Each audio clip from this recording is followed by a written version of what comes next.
Hey guys, good morning. We're going to be getting started in just a second. Let me get the screen up. Good morning. Good morning. Good morning. Good morning.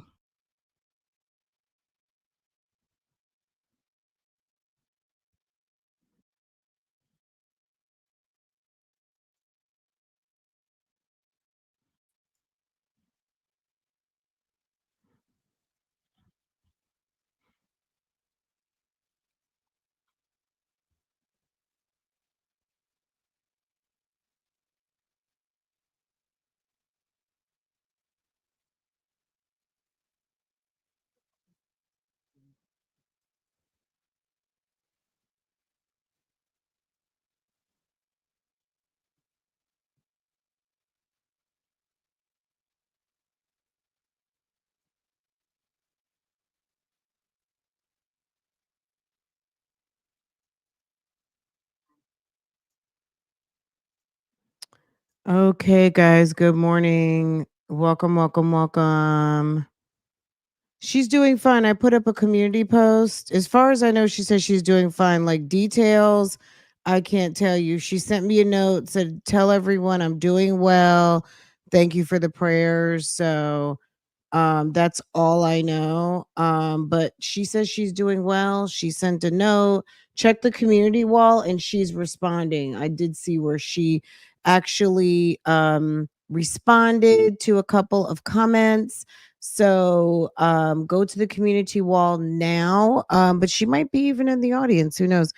She probably is watching. Maybe she's resting. I don't. I'm going to be honest. I haven't. I'm not sure. But good morning, good morning, good morning, good morning. I trust that everybody's doing well today. Good morning, Kiyose. Good morning, Kiana. Good morning, Ruva. Mai Tai. Good morning, Tamaria. Good morning, Sensible. Look at the shackle shuffle happening before our eyes and the rotation of the suit situation. Tori, good morning. Summer Breeze, good morning. Jay Breezy. Yes, yes, yes, yes. That's good to know, right? It's especially when when someone says, "Hey, this is what's going on." So very much so. They have her fitted in a couple suits. I guess they got her what, like two suits and two pantsuits or something. Maybe she's wearing tights. Girl, last thing I would want to wear if I hadn't worn clothes in a long while is some tights. I'm sorry. But I know it's the weather right now, but I do like skirts, but I'm not a tights person, but thank God I don't have those problems having to go into the office and wear a suit on a Wednesday. Thank you, Jesus. Thank you. Thank you. I'm just kidding.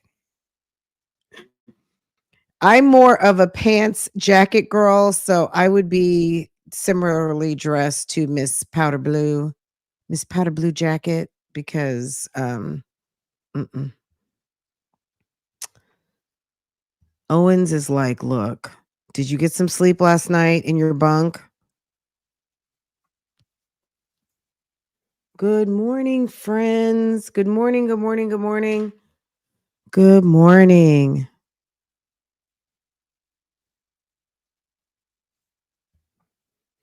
We have our students back behind the judge.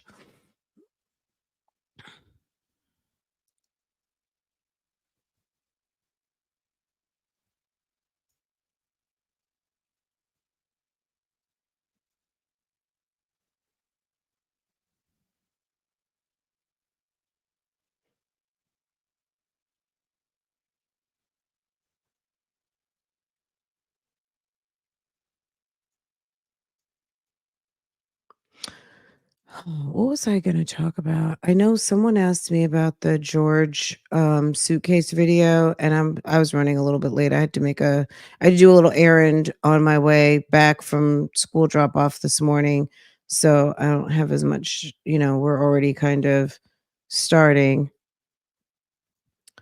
Um. Oh, we didn't talk about it yesterday, but how many were you guys? I know you guys were shocked.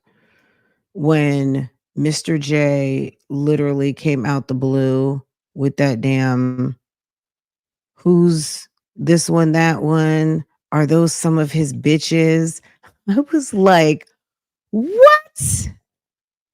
What in the world was George up to? I was in shock. Not to say that George couldn't cheat. I'm not saying that. More so that I'm just like, what? Mr. J came out the left field with that one. I was like, stop it. George, sir, you were over there with the shits? Literally? And I'm going to be honest, no offense to George, because I mean, again, George is the victim here, but baby, there's someone out here that will cheat with anybody.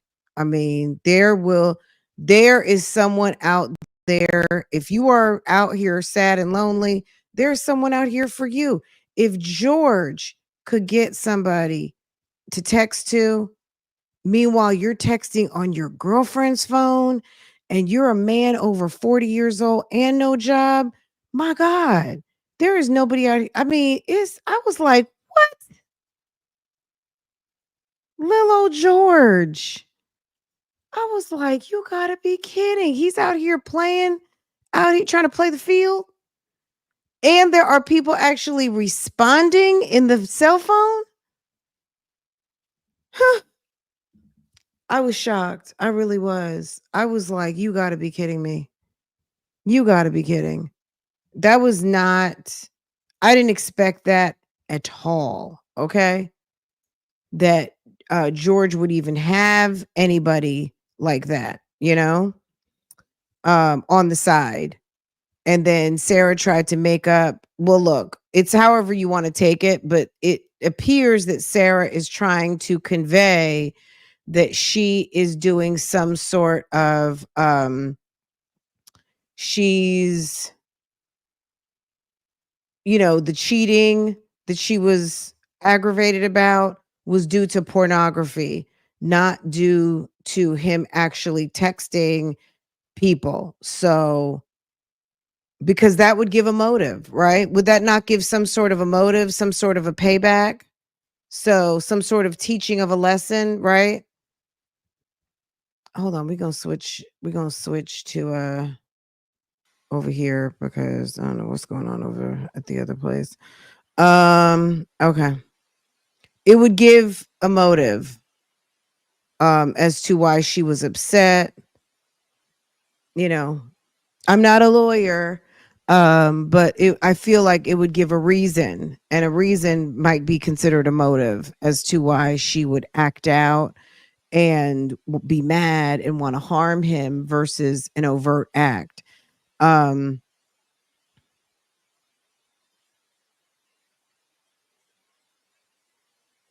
for all the times you cheat on me, but she's trying to say it was pornography. Girl, bye. Mr. J probably is like, look, I'm gonna mention this, and if you make me go there, I'm gonna go there. So I think it was kind of almost like, you already know what I have.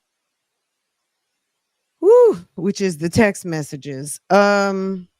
Calling her out in the lies. We're gonna see today what happens. Hopefully, I'm gonna be honest, hopefully today and tomorrow are not going to be as late, but this trial isn't, I mean, I don't know, will it be going through next week? It's already Wednesday. They've made a lot of progress. I mean, the prosecution has rested um almost 24 hours now. So the defense has had their case.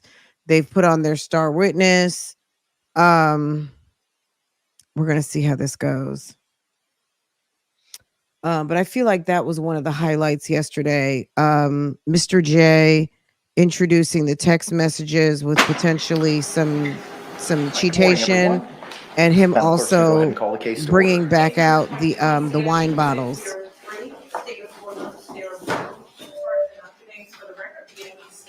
Yeah, sure, I'm happy to stay. William J. for the state. Thanks for this, Boone. Tony Henderson for Sarah Boone. Kevin Becker, we have service. Ms. Boone, raise your right hand.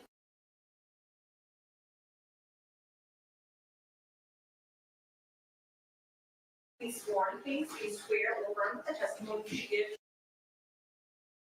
shall be the truth, the whole truth, and nothing but the truth, so help you God. I do. And good morning. Can you state your full name and date of birth for the record for me? Sarah Boone, 10-10-7-7. Ms. Boone is seated at counsel's table wearing a dark gray suit jacket and a maroon blouse. She is in custody. However, she's not in any restraints, so we will be continuing to stand as our jury enters and exits. State, are there any housekeeping matters we need to address this morning before we bring in our panel? Defense. Judge, I don't know if you got the email last night of the potential witnesses we're going to call. In addition to the one I received this morning. Yes, sir. Okay, Dr. Harper did get in last night after midnight. She was over at the hotel, but in addition, we may recall the phone extraction expert. She's not on the list. Okay, understood. All right. Are we ready to bring in our panel? Yes. Okay. All right, very good. Let's go ahead and stand and bring in our panel.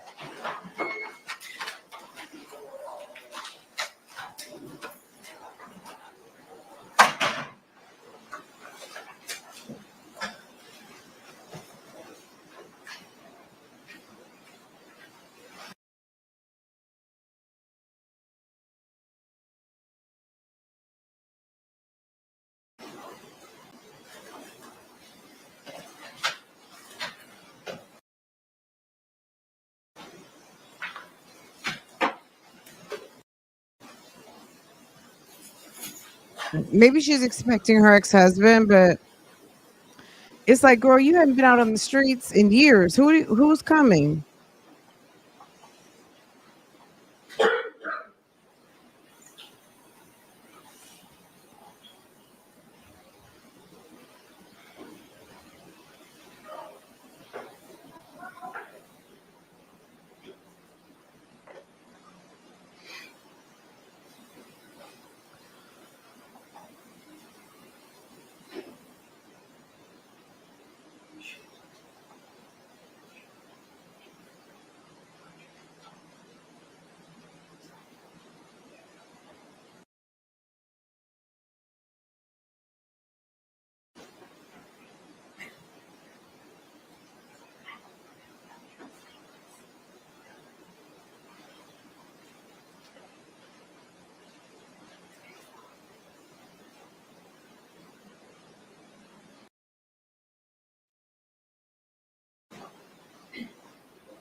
All right, jury's entered.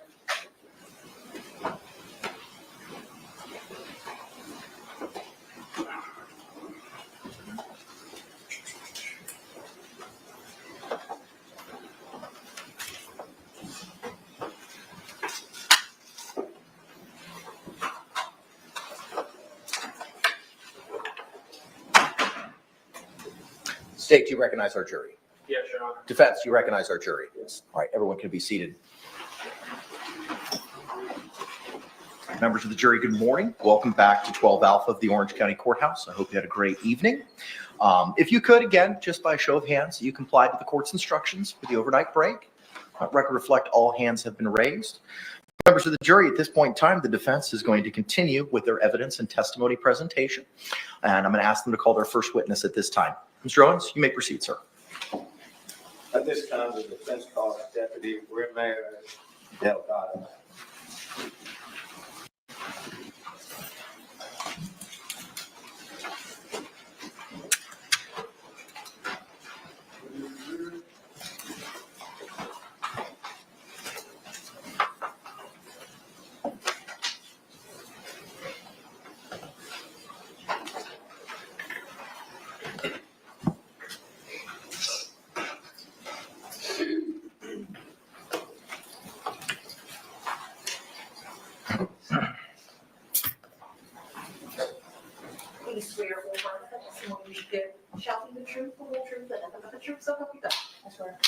Good morning. You can be seated. And can you please state and spell your name for the record for me?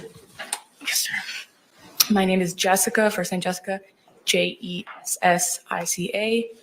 First last name is Ramirez, Ramirez. Second last name is Delgado, Delgado. Thank you, ma'am. You may inquire, sir. Good morning, ma'am. Good morning, sir. Ma'am, how are you employed? I am a reserve deputy with the Orange County Sheriff's Office, And how long have you been employed with the sheriff's? 7 years. Back on July the 25th of 2018, how were you employed at that time? I was a full-time deputy sheriff for the agency. On that date, ma'am, did you have the occasion, due to your duties, to report or to go to 4748 Franks Lane, apartment number 3? Yes, sir. Do you recall what you were going there for, the purpose? Yes, sir. I was a backup deputy for a call involving a male kicking a female in the face. So it came out as a domestic call. Okay. And was it another officer who also responded? Yes, sir. He was the primary. Okay. Ma'am, while you were there, did you have contact with Sarah Boone? Yes, sir. While having contact with Miss Boone, were you able to observe any injuries? Yes, sir. Yes, sir. She had swelling and bruising in her right eye. And ma'am, were you able to make contact with Mr. George Torres? Yes, sir. Were you able to notice any injuries on his person? Yes, sir. He had red markings and some abrasions around his neck. Ma'am, at a certain point in time, did you place Miss Boone under arrest? Yes, sir. I detained her and placed her in my vehicle. Ma'am, at that time, do you recall or remember Miss Boone asking you, "Why am I in trouble?" Yes, sir. And without saying what you said, but did you respond to her? Yes, sir. After that, ma'am, do you remember Miss Boone asking you, "Why?" "Because I fucking fought back." Yes, sir.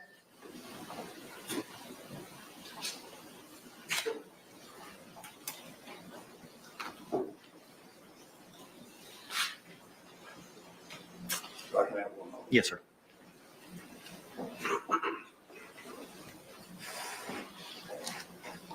No further questions. Thank you. Any cross-examination? During the course of your investigation, you or the other responding deputies spoke to Mr. Torres as well. Yes, sir. After concluding all of your investigation, which involved talking to both Mr. Torres and to Ms. Boone and making your observations of the two of them, did you all make final decisions about how to handle your investigation? The other deputy, which at the time was Deputy Zito, was the one that made that determination. Okay, but collectively, what you all looked at was statements from Ms. Boone and Mr. Torres, correct? Yes, sir. And your physical observations of both persons? Yes. And then whatever else you may have observed on scene? Yes, sir. And do you take into account people's demeanor when they are giving you statements, when assessing their credibility? Yes, sir. No other questions? Any redirect examination? No, Your Honor. Can this witness be released?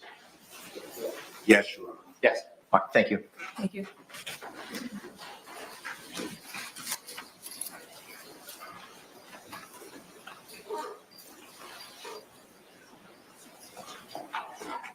Defense, call your next witness. At this time, the defense calls Deputy John Alden.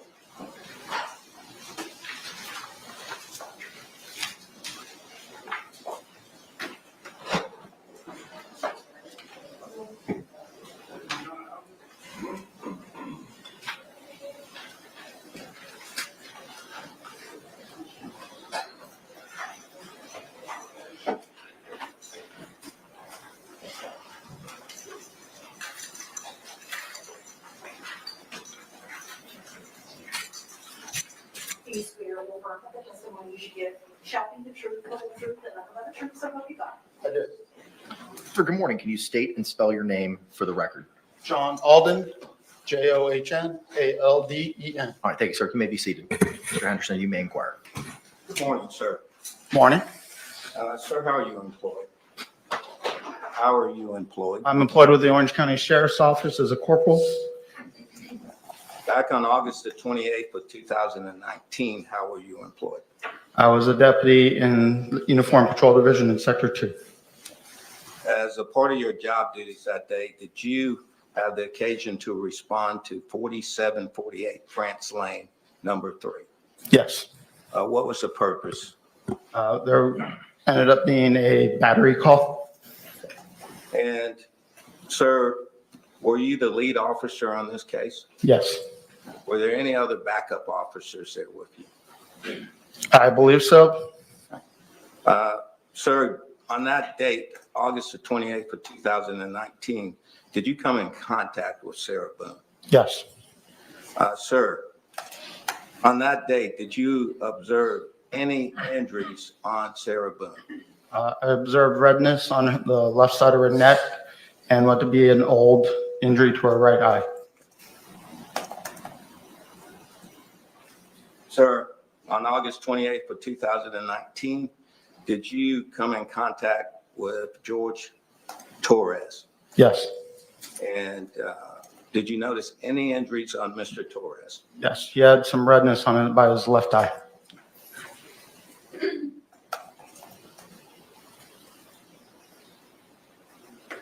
Sir, on that day, was Mr. Torres placed under arrest? Yes, Thank you. I have no further questions. Any cross-examination? Yes. Is it fair to say that Mr. Torres had quite a few marks on him? from my report, I remember marking the left by redness by his left eye. And did you have the body worn camera activated when you responded to this call? I believe so. And so that would be the best evidence of both video and audio as to what occurred while you were on scene. It would, especially since this happened 4 years or 5 years ago now.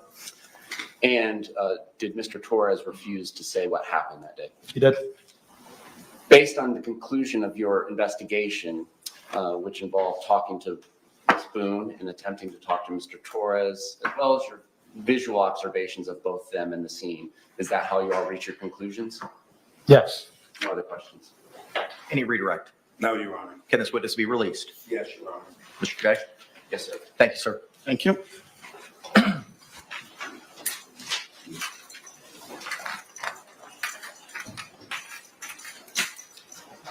Defense, you can call your next witness.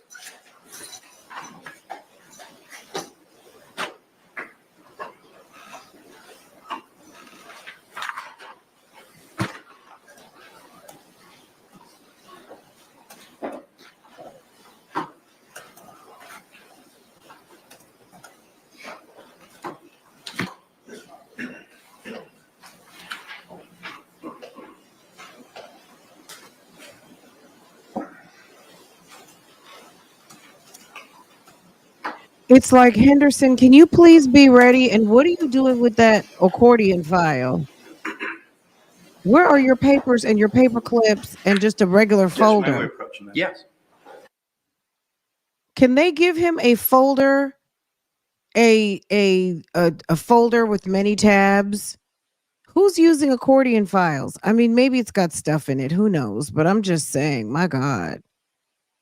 There's new ways to get organized, Mr. Henderson. You guys are not that old. Come on now. And you have young people in the office. Can they help you with the latest office products that make more sense and make you look less unorganized? They should be ready for this. They've had since yesterday knowing that the defense is getting up and like, where are your papers? Defense, you can call your next witness.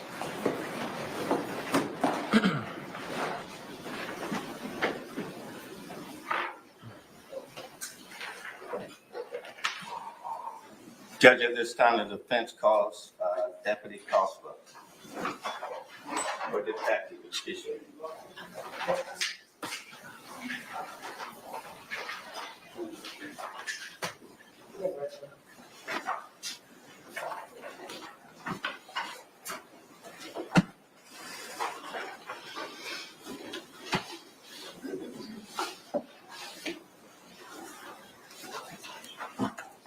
Sarah wants a phone so bad.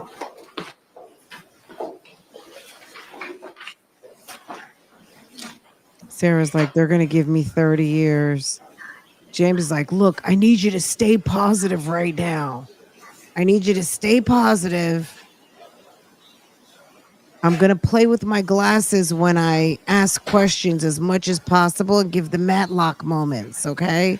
Don't worry. I got it. Just relax. I need for you to understand. Trust the process, Sarah.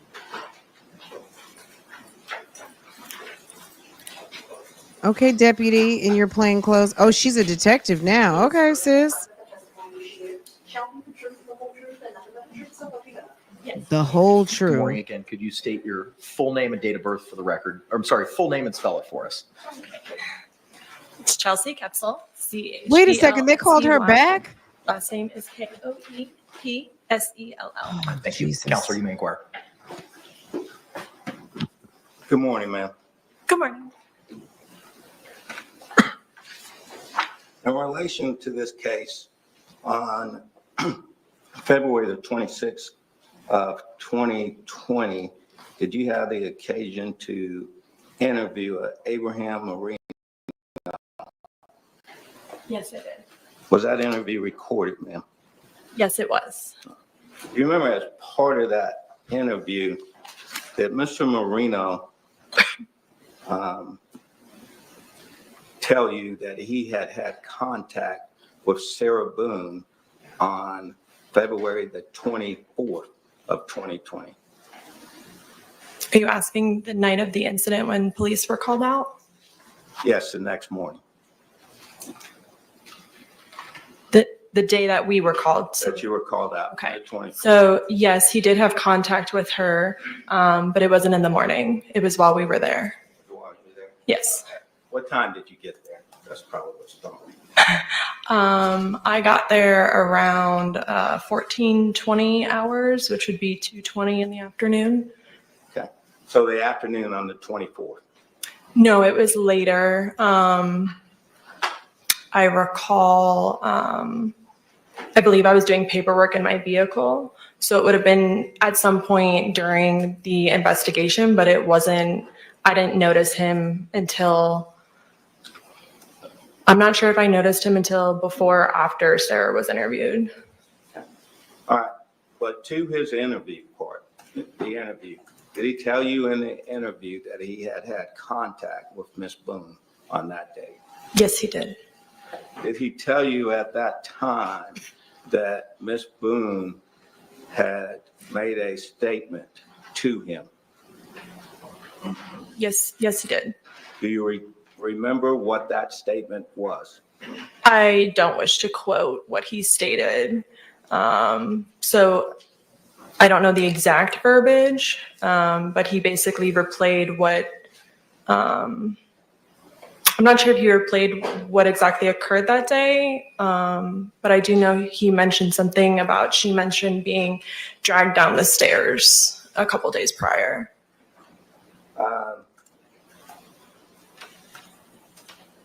Did he say to you during that interview that Sarah Boone told us that a couple of days ago they had got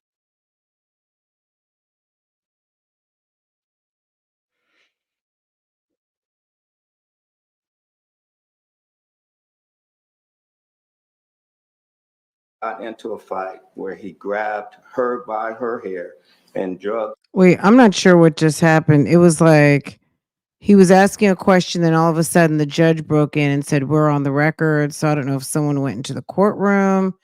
Let me try to back it up and see if we can get,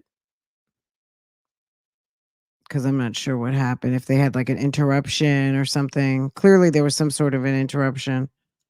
That Sarah Boone told us that a couple of days ago they had gotten into a fight where he grabbed her by her hair and drugged her down the steps. I would assume that he's reading my report, and that does sound similar to what my report should say.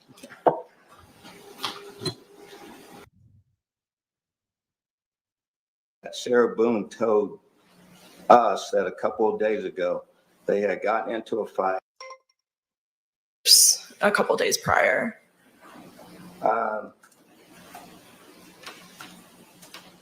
Did he say to you during that interview that Sarah Boone told us that a couple of days ago they had gotten into a fight where he grabbed her by her hair and dragged her down the steps?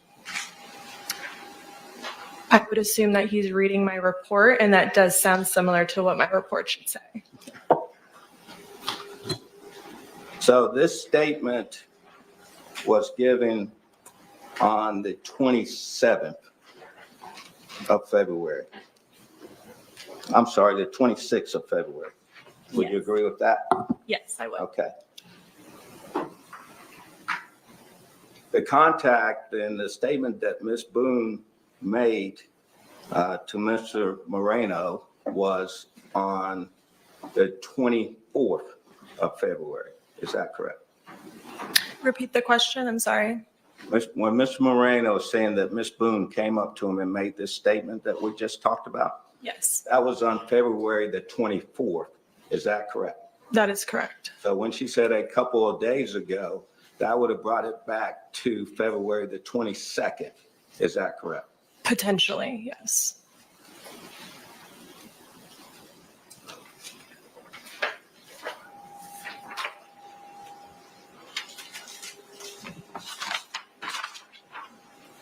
Ma'am, during that interview with you, did Mr. Moreno ever indicate to you that when he had contact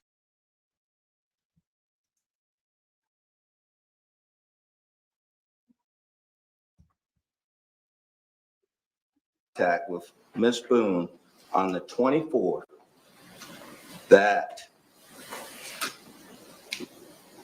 Sarah Boone told him what happened was an accident? Did he say that Sarah Boone stated that she was teaching him a lesson and things got out of hand and that she fell asleep? I don't recall the entirety of that being accurate. Yeah, I don't recall the entirety of what he just said being accurate. Do you remember him saying that at all? He did say that she had, I believe he said on the recording, passed out. So that's why, like, part of the statements might be accurate, but Okay. Ma'am, would it refresh your memory if you were to see the recorded statement? his recorded statement, Yes. transcription? Yes. Sure, yeah, great. May I approach the witness? You may. So, okay. I think it is highly likely that no matter how it happened, Sarah had a thought in her mind about proving a point to George, and it included the suitcase. We've heard testimony from her stating that she wanted to make him squirm. She wanted to prove a point. She wanted him to know how she felt. So whether it was a fight 2 days before, a fight 2 months before, when she kept saying, well, my plan wasn't this and my plan wasn't that, one could think that it's premeditated. But I hear what you're saying. Like, she could have been still pissed from a couple days before. Absolutely. I don't know with Sarah, because she and George were very, I don't want to say, they were insulated. They insulated themselves and they were in a bubble. They didn't have many friends, it doesn't seem like, and people avoided them because they were toxic. There's no other witnesses, and she's not a reliable narrator. She's been identified as a liar. So we can't really trust, as far as me, I'm not going to tell you guys what to do. I can't trust her version of the story. We just know something happened. So based on the facts and what we can assume and what she has said, which is a little bit of this and a little bit of that, it would be safe to assume sis was pissed about something. So whether it was getting dragged, whether it was finding the text messages, whatever, I do think that this her defense team is just helping the prosecution at this point, especially with this line of questioning. Okay.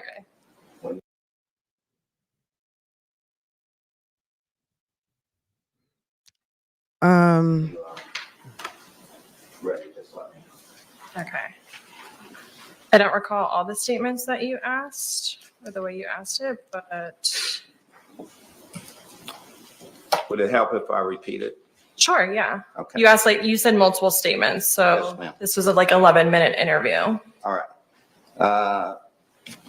The statement would be that Sarah Boone stated to Mr. Marino that she was teaching him a lesson and things got out of hand and that she fell asleep.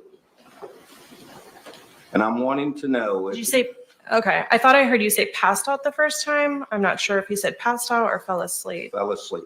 Fell asleep, okay. And what I'm asking is there any indication that he told you that statement on the date of that interview on the 26th?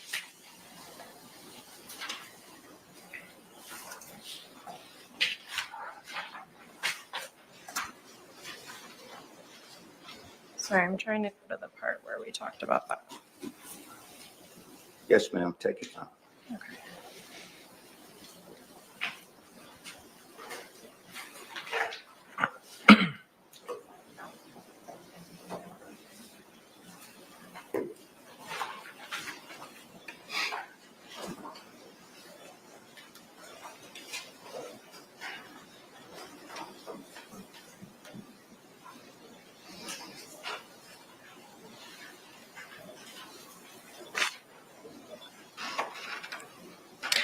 Okay, so like I had stated, there were certain things that I thought was accurate from your statement. He stated, I don't really, do I just read exactly what it says? Do you need like the number next to it or?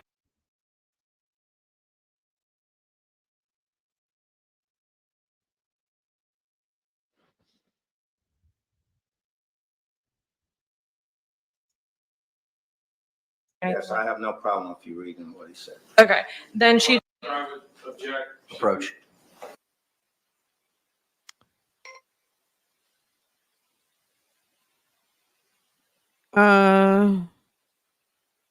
I don't even know why they would, unless they're trying Ma'am, you to- cannot read the statement at this time. okay. Thank you. You may continue, Mr. Henderson. I don't know why they would, I don't know why they would go He down this. described, Hang on. Just wait for a question, so okay? sorry. It's okay. Yes, sorry. Ma'am, and anywhere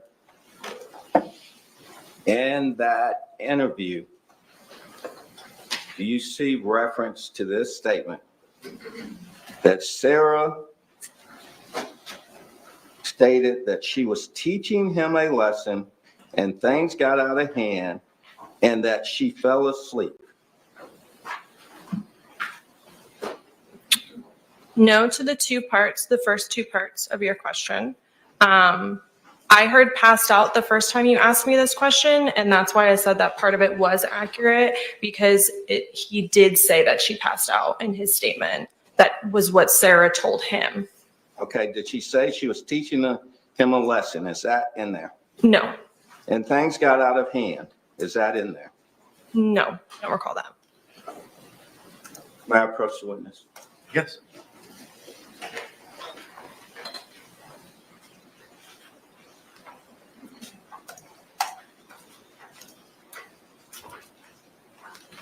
And again, ma'am, this interview was on February the 26th of 2020. Is that correct?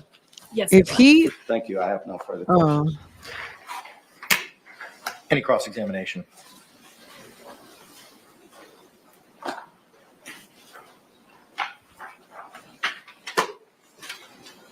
No other questions, Your Honor? All right, thank you. Can this witness be released? Yes, Your Honor. State? Yes, Your Honor. All right, thank you. where is Sexton? Where's the property manager? They're not calling her?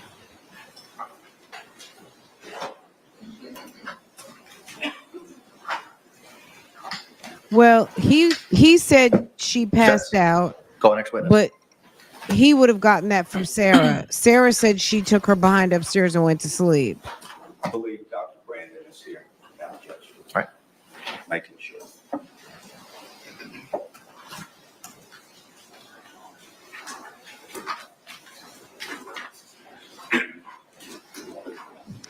It's the accordion files for me. I'm a binder person. I'm a binder girl. What about you guys? Are you guys accordion file folk, or are you binder folder folk?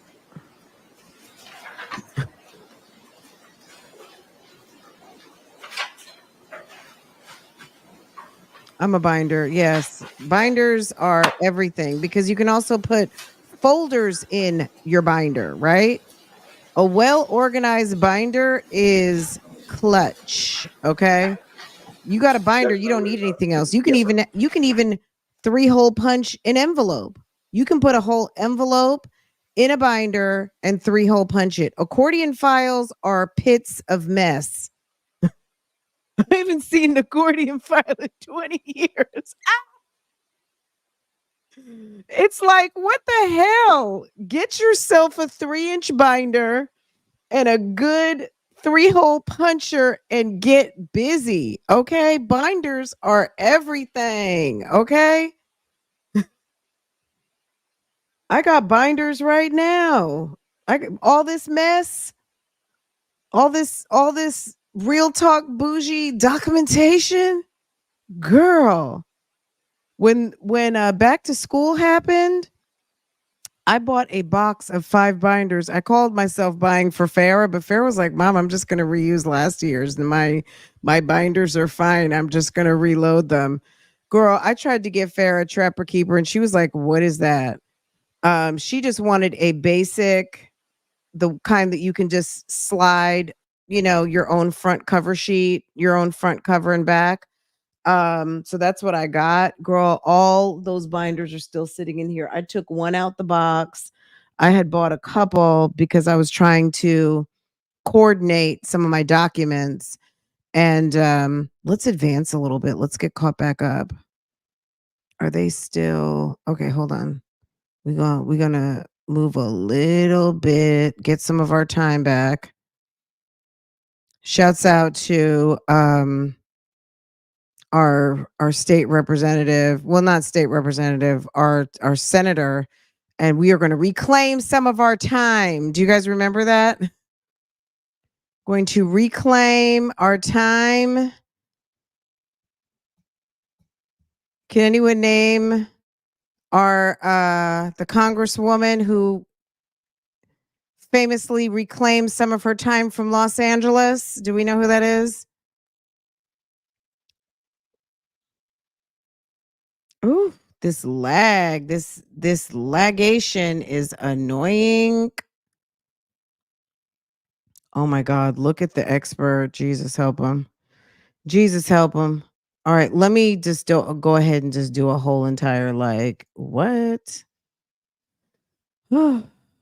Have to take separate Maxine, coursework yes, in Maxine regards Waters. to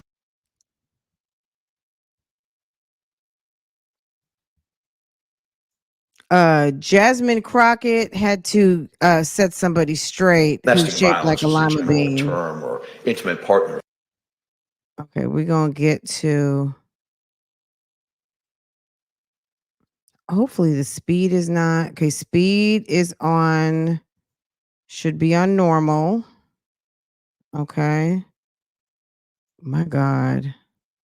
We might have to switch to a different stream. I don't know what this is. It looks like they were having trouble. Law and Crime for a second. It might have blacked it. Might not have. Okay. Here he is coming up. Okay, Dr. Brandon, you guys. Dr. Brandon, expert for the defense. We are going to hope and pray. Oh God, Mr. Beck is asking the questions. My Lord. Okay. Well, let them do the job that they bring. Let's okay. You want to trust the process. Be able to confirm the testimony you should give, shall be the truth, the whole truth, and nothing but the truth, so help you God. I do. Doctor, good morning. Good morning, Could you Your Honor. state and spell your name for the record for us? Michael Brandon, Brannon. Thank you. Uh-oh. Counselor, you may Come inquire. through microphone. Dr. Brandon, good morning. Good morning. Ms. Fry, having just traveled from Miami to Orlando. Yes, Is that correct? Okay. it was a good drive. Would you please describe for the jury your background, training, and experience, both in forensic psychology as well as battered women syndrome?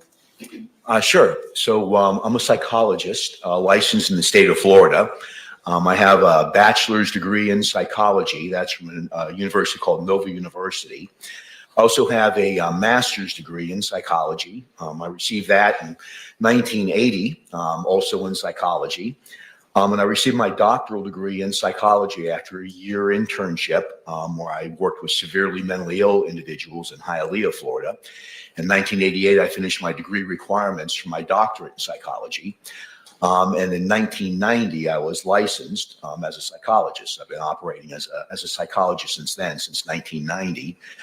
Originally, I started off doing the work that most people kind of think about when they think about psychologists, doing therapy, counseling with people, helping them through with their problems, things like that.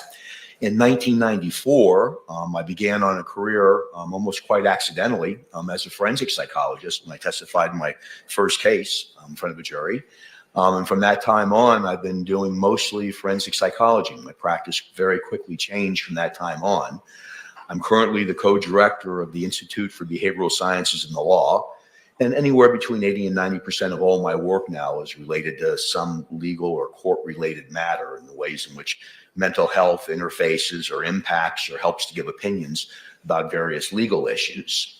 I've taught rather extensively in the area of forensic psychology. I teach to mostly legal audiences, but oftentimes too, I speak to groups of psychology students wanting to sit up here and do what I'm doing as well. Make long drives and then come up here and talk to people about cases. I also currently on the staff, the adjunct faculty staff for the School of Psychiatry at Florida Atlantic University. I help to train their forensic psychiatrists, so not just psychologists.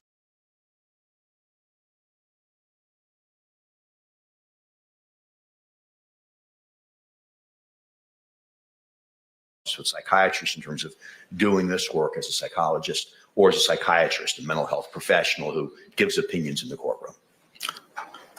And are you also required to update your educational background and knowledge as a forensic psychologist?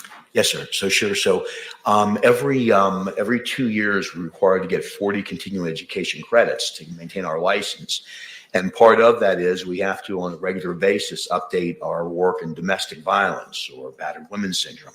So we have to take those courses. We're all required, whether you're a forensic psychologist or not, to take that coursework.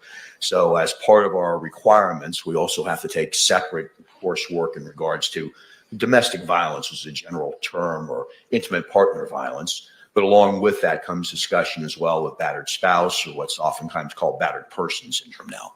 And I apologize. I'm kind of bouncing around here, Doctor. I apologize again. For the uninitiated, just exactly what do you mean by forensic psychology? So forensic psychology is a division of psychology. Most people don't think about that as often when they think about psychologists. But forensic psychologists are individuals who have degrees in psychology who are working to help to answer questions that come up in the legal system. It could be in criminal cases like we're here for today, answering various criminal questions, giving opinions about those questions. Or it could be in other settings like family settings, divorce proceedings, or sometimes civil settings like personal injury. Someone's claiming some emotional damage or something has happened to them. So forensic psychology is really the way that we use the science of psychology to help give opinions about various legal matters. Now, what is the DSM or the DSM-5? So the DSM it stands for Diagnostic and Statistical Manual. It's kind of our code book, if you will, to help us to know what the different symptoms are for different mental health disorders, whether it's major depression or schizophrenia or anxiety. So it gives us a code book of here's the criteria you have to meet in order to have that diagnosis. And then we're able to utilize that in terms of either treatment, so even insurance billing, but being able to inform patients too about what condition we think that they're suffering from. It's been updated many times over the years. It started just DSM, and now it's at the Diagnostic and Statistical Manual 5th edition, text revised. So we've gone through a lot of revisions over the years to try to fine tune in an empirical or scientific way what the elements are, if you will, of various mental health conditions. Now, you've been asked to testify today in regards to battered women's syndrome. Is the battered women's syndrome identified or located within the DSM-5? So it is not. It is not a diagnostic category in the DSM-5 or other coding books as well. There's others besides the DSM. That's just the most popular one. But it's not a formal diagnosis that it is contained within that book, that classification manual that I just told you about. Within your field of forensic psychology, however, is there a subcategory that is located within the DSM-5 that experts would recognize as a DSM diagnosis? Yes, sir. And what is that, sir? So that category would be in the trauma section of the DSM-5 TR. There's a whole category on trauma disorders, and it's most closely related to something that we call post-traumatic stress disorder. That isn't the only trauma disorder, but that's the one that what used to be called battered women's syndrome. Now I refer to it as battered person syndrome, but all of it really is more connected to a trauma disorder like post-traumatic stress disorder. Now, you testify in criminal matters. Do you also testify? You indicated also on personal injury cases and emotional. Oh, that would be civil, correct? Yes, sir. Okay. In your experience, you've testified as an expert, as a forensic psychologist. You testified for, and today you're testifying for the defense, or were called by the defense. Do you also testify for the state of Florida or other states within this country? Yes to both of those. I've testified in other states. I also testify for both prosecution, the state or government, depending if it's federal or if it's a state case, and also for the defense. So I really get appointments and hired by both sides. About how many times have you testified? Wow. At last count, it was about 1,500 times. It's over that, way over that now. That was from a few years ago. I testify in a lot of different kinds of hearings and trials over the course of, mostly in Florida, but in other states as well. Now, you're familiar with the fact that there is a special jury instruction that's been recognized by the Florida Supreme Court. Approach. Judge Kranick is like, I don't even know why you're trying me. Why are you talking about a jury instruction right now? Did I tell you to talk about a jury instruction at this moment? Okay, I know you guys heard him say it, but this is Michael P. Brandon is the co-director of the Institute for Behavioral Science and the Law, the IBSL. So I guess it's the IBSL, the Institute, IBSL. He is a Florida licensed psychologist since 1990, guys. Just to recap yesterday, pretty much Chelsea started the day. She resumed her testimony and completed it. We had Sarah pretty much the afternoon. There were motions earlier and now we're back to Wednesday and Chelsea kicking it off. And this is pretty much kind of our second witness of the day, Mr. Michael Brandon. Battered person syndrome. Are there other synonyms?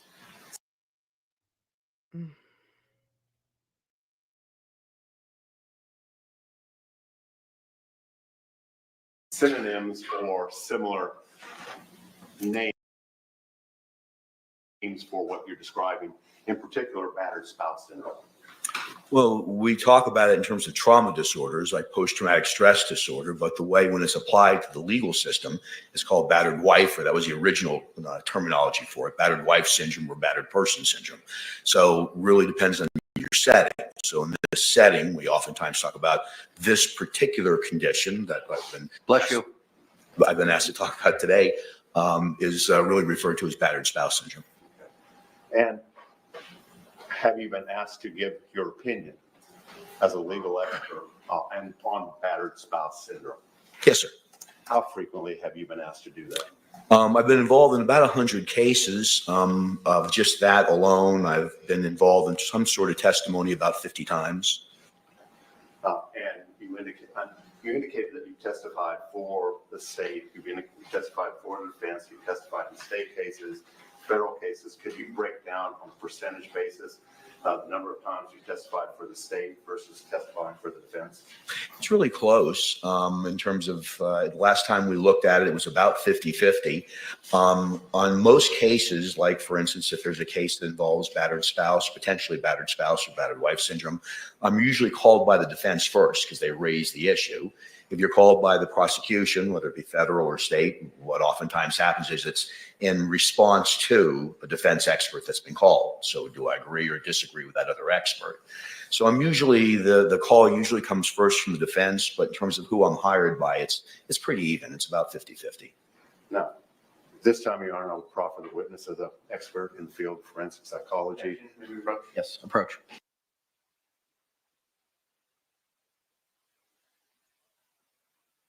He's like, yeah, not so quick. No, that you guys are thinking, did she reclaim her time? Or I was talking about Maxine Waters.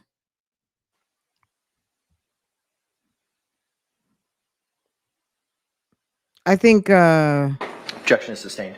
Wait. I think she was being interrupted. It's a different situation. I'm talking about Maxine Waters.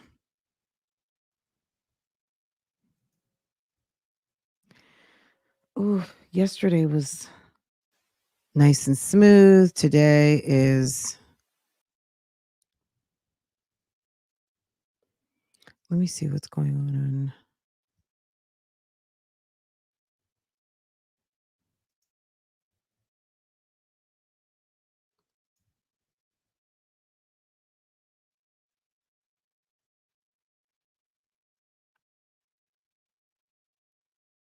Yeah, it seems like he cannot wait to get back into it.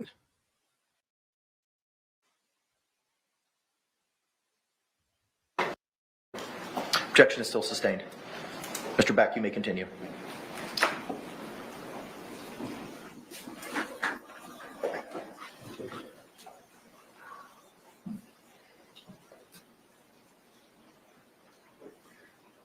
Has battered spouse syndrome been accepted, to your knowledge, in the Florida court system?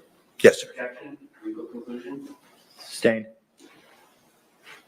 Can you describe the classic system or systemology wherein an individual might necessarily suffer and then exhibit symptoms of battered women syndrome? Yes. So battered spouse syndrome is usually a woman's response. Doesn't have to be, but that's a classic historical research went into how women respond in situations in which there's intimate partner violence when they've been the victim of violence. Now we know, of course, in other kinds of relationships, men can be a victim of it as well, or whether it's a heterosexual or homosexual relationship, that both men and women can be victims. But we still know the majority of those individuals that are diagnosed with that condition or given that condition, classified with that condition, are women. Bless you. We do know that it's a reaction, a strategy that's developed by the person who's being abused to someone who's abusing them in an intimate partner situation. And essentially what they're doing is they've made a determination that they can't effectively escape from the abuse. They can't just leave for some reason. They feel in danger or they've been threatened if they leave that something bad will happen to them. So it's a cognitive or thinking strategy on the part of the person being abused that I have to develop some coping skills or ways of protecting myself or maybe even loved ones as well from some form of imminent violence or danger or lethality. Something bad will happen to me if I don't develop a way of handling this abuse, this constant abuse that's coming towards me. So the battered wife syndrome is really a way of thinking. It's a psychological change that happens with a victim in terms of the way they cope and strategize to stay safe for themselves and other loved ones as well, oftentimes. I'm going to ask a really silly question, if I may, Doctor. I don't know if you've noticed a bruise across the bridge of my nose this morning. I did see that when I come in. Yes, sir. Okay. This weekend, okay. Hypothetically, if an individual was digging around in the garbage, the lid fell down and cut his nose, the bridge of his nose wide open, would you as a forensic psychologist anticipate, or a psychologist in general, anticipate that there might be a physical or a psychological reaction or response to that degree of trauma? So I don't know if it would be trauma or not. It could be, depending on the degree of the injury and the pain and things like that. But certainly you'd view that garbage can differently as you approached it. So it changes your psychology or the way that you look at that particular situation or that particular object. So by viewing it differently, you may engage in different behaviors. You may approach it differently. You may have somebody else approach it. You may approach it with both hands up. So it changes your behavior and your thinking about that garbage can. Does that also apply to interpersonal relationships? So it certainly can. No two people always react the same way to every situation. One person's trauma is not a trauma to another person. But for people who do develop battered spouse syndrome, they do begin to change the way they view the person who's abusing them and what they have to do in order to maintain either their life or their safety, their physical safety in terms of their behavior and interactions with that person. Now, is there a specific set of criteria that a psychologist, forensic psychologist, would necessarily rely upon in attempting to make a diagnosis or an assessment of battered women's syndrome? Yes, sir. And what are those criteria? Well, you'd want to see one, if some type of abuse has occurred. That abuse can be physical, it can be sexual, it can be emotional, or it can just be the threat of abuse or bad things that's going to happen to you. So there has to be something bad that's happened or that's threatened to be happening over a period of time. So abuse has to be present in order for this to be underway. Without abuse, there's no battered wife syndrome. But that's not enough. There also has to be what's called coercive control.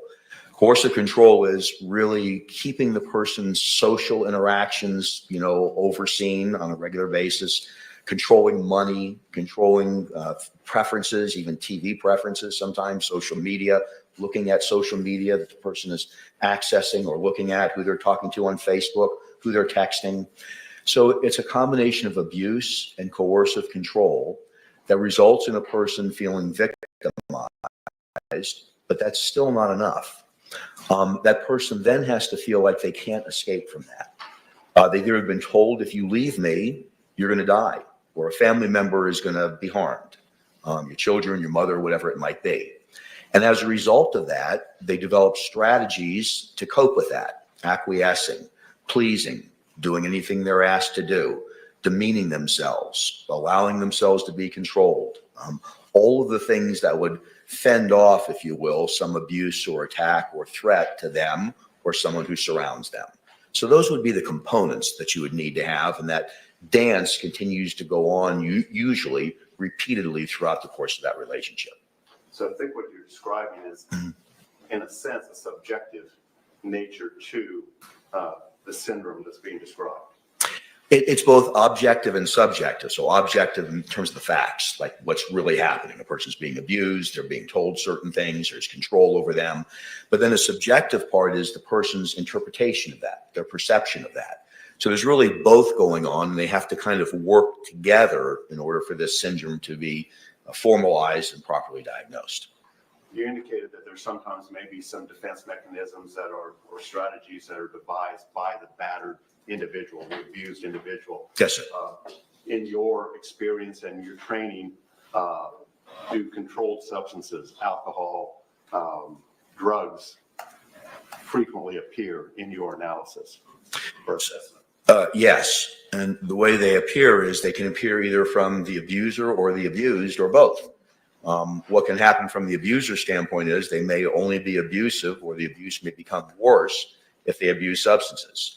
From the abused standpoint, it may be self-medication. It may be a way of coping with the anxiety that there's going to be something bad that potentially could happen to them or somebody else. It's kind of a way of dealing with walking on the eggshells. So if I use substances, that can deaden the pain, if you will, for me, or help me to forget about it. So it's oftentimes, not always, but oftentimes part of either the abuser's behavior or the abused behavior. Do they, in your experience, do they on occasion actually defend the individual that is abusing them? That's a very frequent part of this syndrome. Not always, but it's very frequent. It's why interviewing them becomes difficult sometimes, because they're used to explaining away their behavior, the abuser's behavior, my black eye, my missing tooth, his screaming and yelling in the background while I'm talking to mom on the phone. So they're used to making excuses for it. It's part of the coping strategy, trying to explain away this behavior. It sounds like he's talking about Sarah. She's, really upset about something else that's going on. She's really never like this at any other time. So defending that person is oftentimes a part of the battered spouse syndrome, and getting the person who's been abused to get them to stop defending them so they can talk about the actual abuse becomes a challenge. Now, the DSM makes reference on occasion to rule outs, I assume for the diagnosis that's being applied. What is a rule out?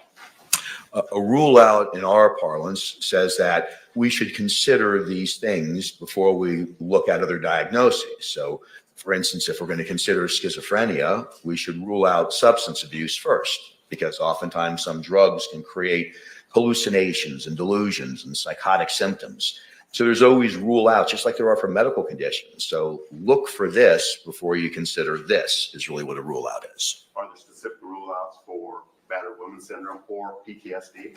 Sure. So there's rule outs for everything, because you're considering a number of different conditions before you make a differential diagnosis, or you pick that's the one that I think best fits this person. So yes, there's rule outs for both of those. For my sake, what is a differential diagnosis? That's how you decide which one. It's whether it's your medical doctor, your psychologist, whoever. It's how they pick the right diagnosis. So you're going through kind of a card catalog in your head, and you're saying, all right, there's symptoms of this, but that's also consistent with symptoms of that. So is it schizophrenia? Is it bipolar disorder? Now I have to ask more questions. It's a decision tree. And that decision tree helps you to inform the person and either make a diagnosis in a legal setting or help to treat them clinically. Now, if the individual, the psychologist who's doing the evaluation, identifies the presence of certain rule outs, what is their response professionally to those rule outs in establishing or assessing the patient? You have to go down a decision tree. And we all kind of do decision trees in our mind every day about what we should do or shouldn't do in certain situations. It happens automatically. It's more structured when you're doing it professionally. So if you have a concern about substances, then you would kind of take that track and you'd have to ask a lot of questions in that area.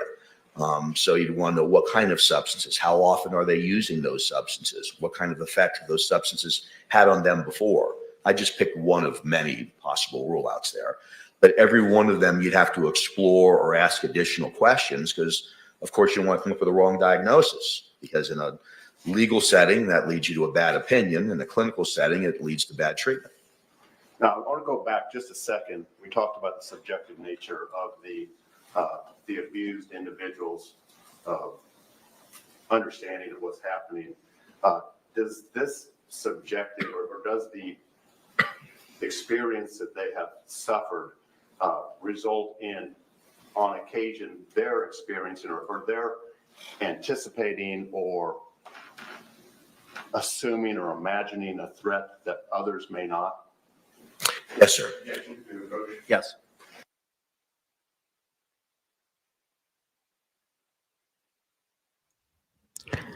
I mean, not to say that George didn't have any power. I think this is a mutual situation, but someone said, well, how do we know George isn't a battered spouse?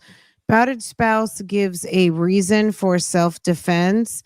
Was he a battered spouse? I'm sure they were running tandem with each other. So George isn't on trial right now. If George were on trial for killing Sarah, that would be a different story. But since George is dead, it's Sarah. Is George a battered spouse? I don't know that they're going to come up with that conclusion, but us talking, absolutely, he's a battered spouse. Just like she's a, I hate using spouse. I'm going to say battered partner, battered, battered cohabitant. They were cohabitating. It's debatable whether they were engaged. I don't know that anyone validated that they were truly engaged. We know that they were not married. We know that she fell back on her ex-husband a lot.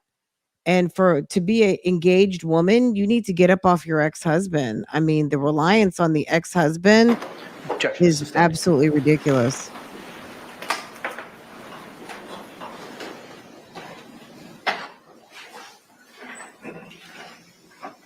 Doctor, from what you described this morning, I think we're talking about a complex and sophisticated process for assessing and diagnosing PTSD, battered women, the matters that you described. Is that a fair statement? Yes, sir.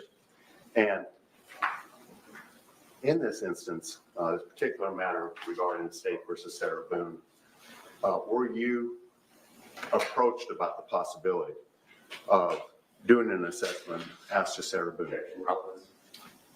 Approach.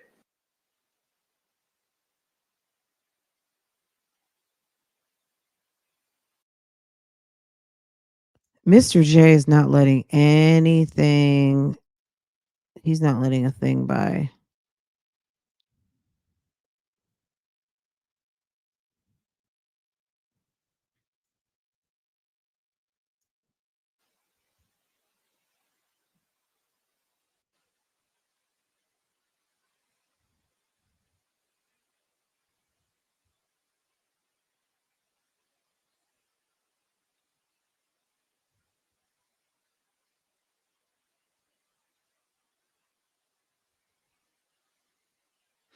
I wonder, as a behavioral psychologist, you're so aware of everyone else's behavior and all of the psychology in this particular setting. He's done this 1,500 times.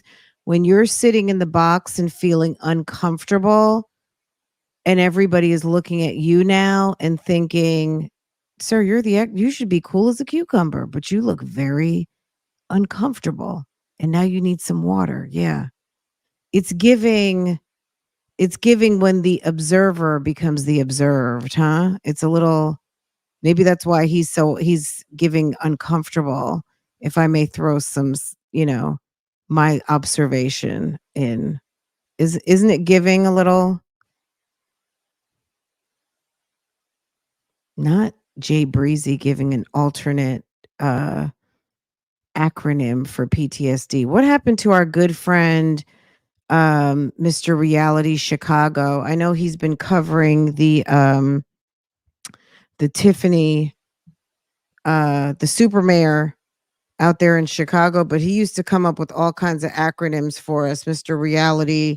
I need to go over and visit his channel for a second, but he's been putting out a lot of he can when you see the village and the township meetings, that's Mr. Reality Chicago is usually broadcasting those on his channel. He usually has a pretty good audience.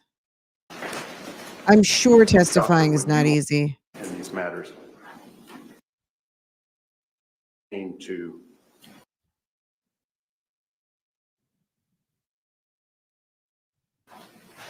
Doctor, when you are retained to do an evaluation in these matters, what is your practice in regards to the assessment proceedings, the assessment efforts? Well, I'd first want to know what type of an assessment that it is, because there's different methods of approach that you'd use to analyze and be able to give an opinion on whatever question's being asked of you. So the very first goal for me as a forensic psychologist is to isolate what the question is. So what are they asking me to do? Because I want to know, A, can I do that? Am I qualified to do that? Or should I refer that to somebody else? Or B, is that something I'm going to have enough time to do and enough resources to do? Then the next thing I would do is start asking questions about specifically what do you already have or what can you get to help me answer this question. So right away, I'd start to find out what's available. As forensic psychologists, we're supposed to do comprehensive evaluations of whatever the legal issue or question is, and it's supposed to rely on multiple sources of information. So depending again upon the question, I'm trying to then define early on what are those multiple pieces of information I'm going to need to help to try to give an opinion and a educated opinion about that matter. Have you done an assessment in this particular case? No, sir. Can you tell us very briefly whether that was your decision? Objection, relevance. Okay, that's fine, that's fine. Move on. Objection sustained. In your experience, doctor, Thank you very much. can battered women syndrome rear its ugly head? For instance, when there are threats to other members of the family, two-legged or four? So yes, that's very common, that it's not just the person. It increases the terror from someone who's doing the abuse to mention other family members that they might also suffer abuse. So whether it's emotional or physical, those type of things are very common. Not always, but it's very common in the course of domestic violence cases or intimate partner violence cases. And that fear that's developed by the abused individual may exist contemporaneously with other issues, alcoholism, schizophrenia, and the like. Is that correct? Yes, sir. They can all be combined together. And certainly that increases if there's other family members that are threatened or live in the same home or close by. That can increase the terror. The purpose of that is to increase control, to make sure the abuser has more control over the person who's being abused. 1 second, Your Honor. May I? Yes, sir. So,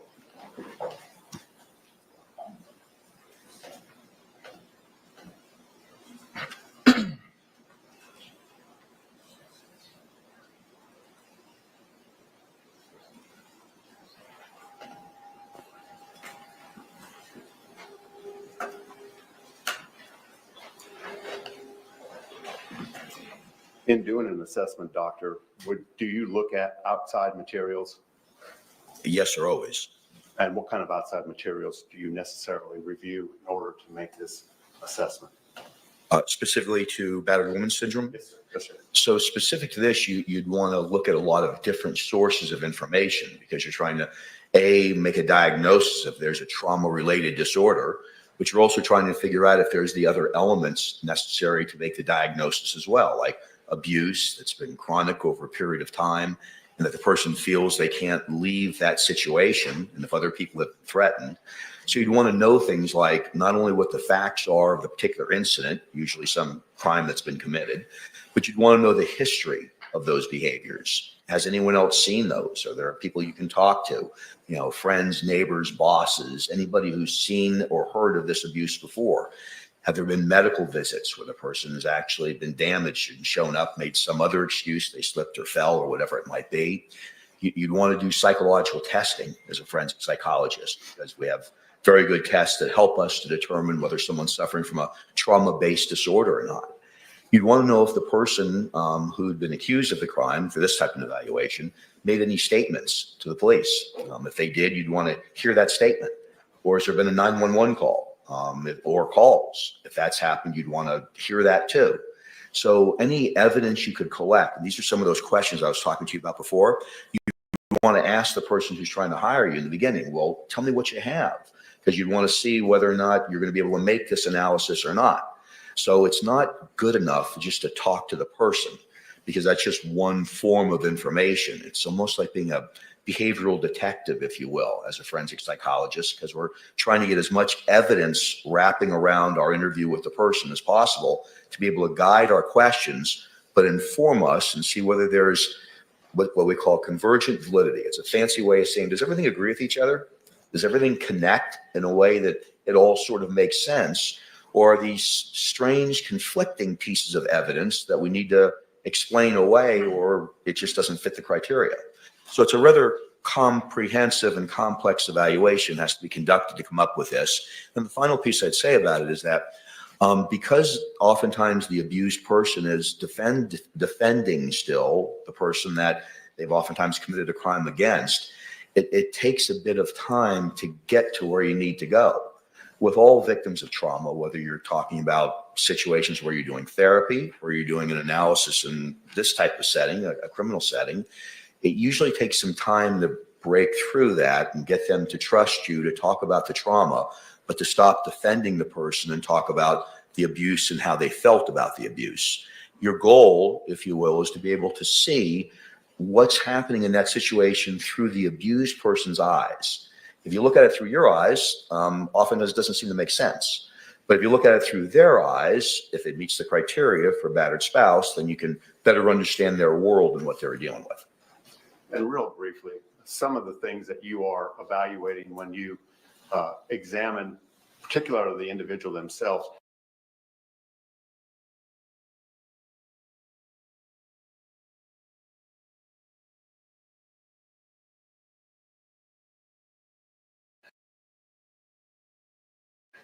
You're looking for anxiety and or fear, Yes.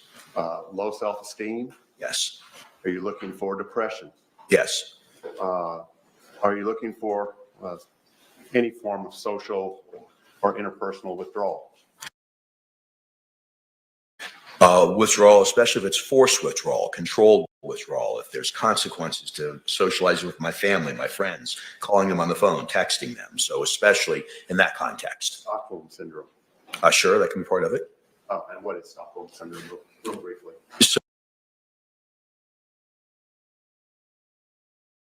So it's really adapting to someone who's captive or taking over a person, controlling their life,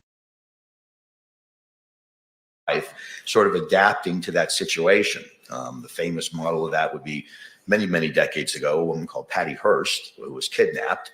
But it's taking on the beliefs and taking on an acceptance, if you will, of a kind of a captive situation. And in these situations with women who have been abused, who meet the criteria for battered spouse syndrome, they oftentimes adapt, defend, and take on in an acquiescent way that this is okay and I'm part of this situation as opposed to opposed to the situation.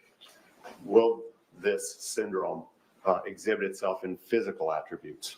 It can, at times, even physical illness at times. Inability to sleep, inability to keep food down, and those type of things. Sure. Yes, sir. Would that individual potentially experience hypervigilance?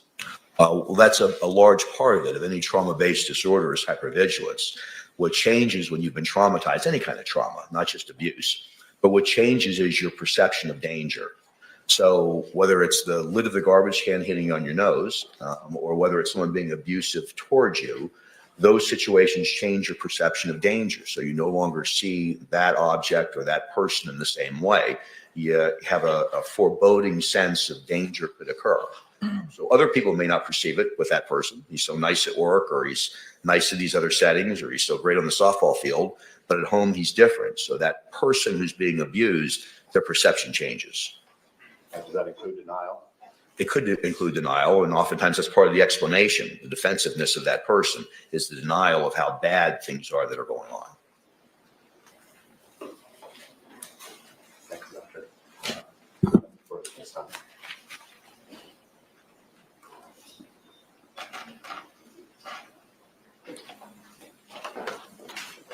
Any cross-examination?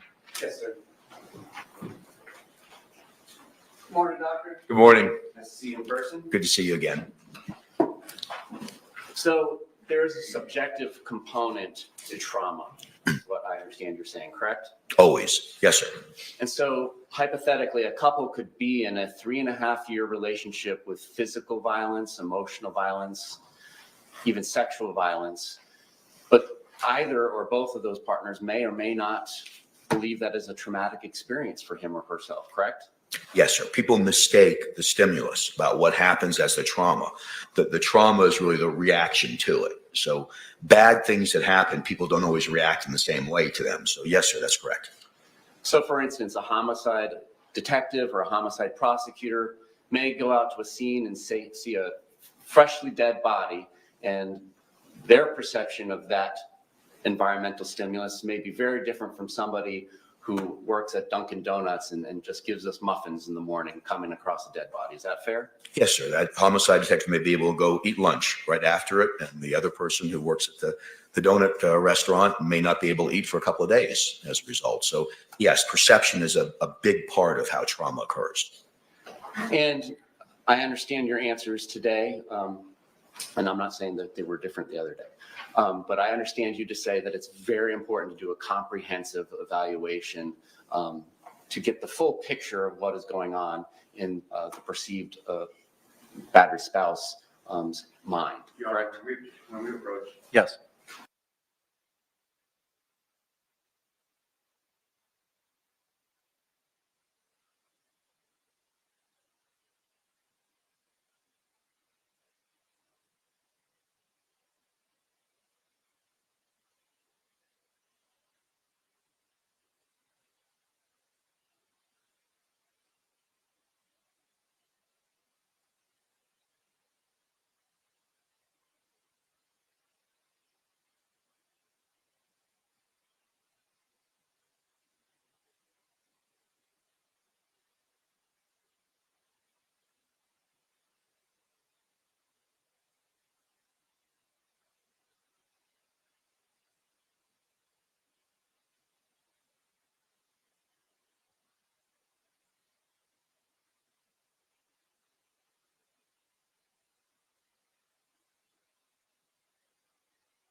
I don't think he compared her to Patty Hearst.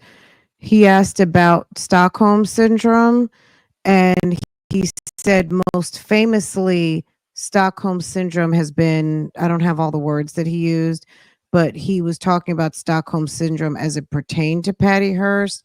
I didn't hear a comparison with Sarah and Patty Hearst at all. If anything, I'm sorry, I'm gonna say it's George. George is the one who had no job. George had no job, no car, no money, no We've been talking phone, about the importance of doing and a she would kick him comprehensive out of a evaluation place with as many that he vital had sources as that one he could had a possibly lease. have when making an assessment about the battered spouse syndrome, correct? Yes, sir. It's a relevant piece of information. Yes, sir.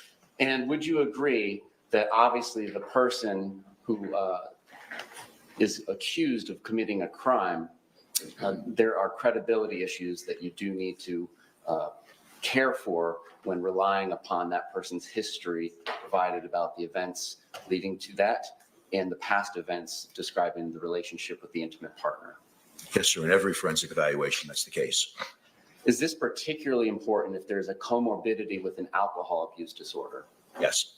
And can you tell the jury what alcohol abuse disorder means in the DSM-5 TR? Sure. It's the biggest part of it is it's not just the use of alcohol, it's impairment that happens as a result.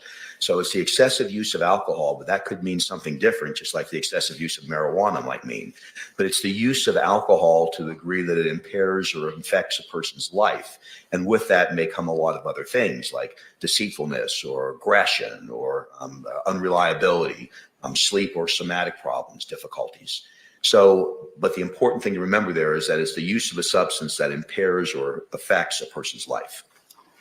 And if there is alcohol involved in the histories being given about either the event in question or any preceding events, must the evaluator take that into account when evaluating the memories and perceptions of the person giving them that history? Yes. So in introducing that new topic about memory, we know that substances can interfere and impair memory. So as a result of that, you want to know what they were using, how close it was. If you're talking about a particular event, like a crime, you'd want to know if there was substance usage, and if so, what the person's memory functioning was, and does that match up with other sources of information about what those events were. Are you familiar with the narcissistic personality disorder? Yes, sir, of course. Is that something recognized in the DSM-5 TR? Yes, sir. And can you tell us whether or not a person who is giving a history, whether it's the patient/client or whatnot, has traits perhaps not a diagnosis, but even just traits of the narcissistic personality disorder. Is that something the evaluator should account for in evaluating the credibility of the history given? Yes. And why is that? Well, because all forms of disorders or conditions or just traits may lead to inaccurate information, either not purposely or purposely. They may be deceptive. So certain personality disorders or traits can lead to deception or inappropriate or inaccurate information. That's why you need more than one source of information. Does what this person is saying to me check out with other sources of information? And I don't mean to quiz you on it, but can you tell us some of the criteria for the narcissistic personality disorder? I can, yes, sir. So it is a grandiose sense of self-worth. It's the consideration of yourself over anybody else. It's kind of operating in your own world. So it's an inflated sense of who you are. It's a misperception of how important you are to other people and your meaning to other people. It's a sense of specialness, that you stand out from other people in terms of special skill or skills, and that other people, if they don't recognize that, they should recognize that. So the biggest heading there is an inflated sense of self-esteem and grandiosity. Are you familiar with an adjustment disorder diagnosis? Yes, sir. And is that in the DSM-5 TR? Yes, sir. Correct. Can you tell us about that? Adjustment disorder is a person's reaction, and it could be emotional, it can be behavioral, or it can be both, to a situation that occurs. You broke up with your boyfriend or girlfriend, so you're upset about that. And so as a result, you're tearful, you're anxious or nervous or worried about what may happen to you as a result of breaking up with them, or you behaviorally may start not going to work, or get into more arguments or fights with your children as a result.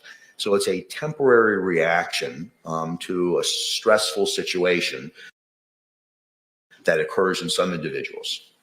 And hypothetically, if a person who is giving a history for criteria of diagnosis, let me strike that. If somebody is giving a history and that is being used to come to an evaluation conclusion of battered spouse syndrome, if that person has been diagnosed with adjustment disorder predating the traumatic relationship, is that something the evaluator should take into account? You'd want to know any prior diagnosis, because it may not necessarily be exclusionary, but it could. So adjustment disorder is a temporary reaction. You're upset in a temporary period, and most of them just go away on their own. Whereas something else like a traumatic stress disorder is long-term. It's something that a person's stuck with for a period of time that usually doesn't just go away on its own. So yes, you'd want to know that. For that term I used before, that differential diagnosis, you'd want to know those things to compare and contrast them and hold them up against each other. Now, hypothetically, if somebody says things like, I'm the best thing that has ever happened to you, and I'm the best you'll ever do, are those indications of the narcissistic personality disorder? Well, they could be. You wouldn't want just that alone. You'd want to see if that was happening in other settings. Is it happening on the job, with friends, with family members? Is it showing up on psychological testing? But certainly that would be a red flag. You'd go, I want to pay more attention to that. I want to investigate that further. And is it important when evaluating trauma-based disorders, because they're based on emotional reactions, to do that rule out on alcohol or drug use? Certainly you'd want to do that. It's not usually disguised as a trauma-based disorder. Alcohol and trauma aren't usually rule outs for each other, but it could exacerbate a condition. It could make you diagnose a trauma condition when it's just an adjustment disorder. I say just, I don't mean to minimize it, but it's not as serious as a trauma-based disorder.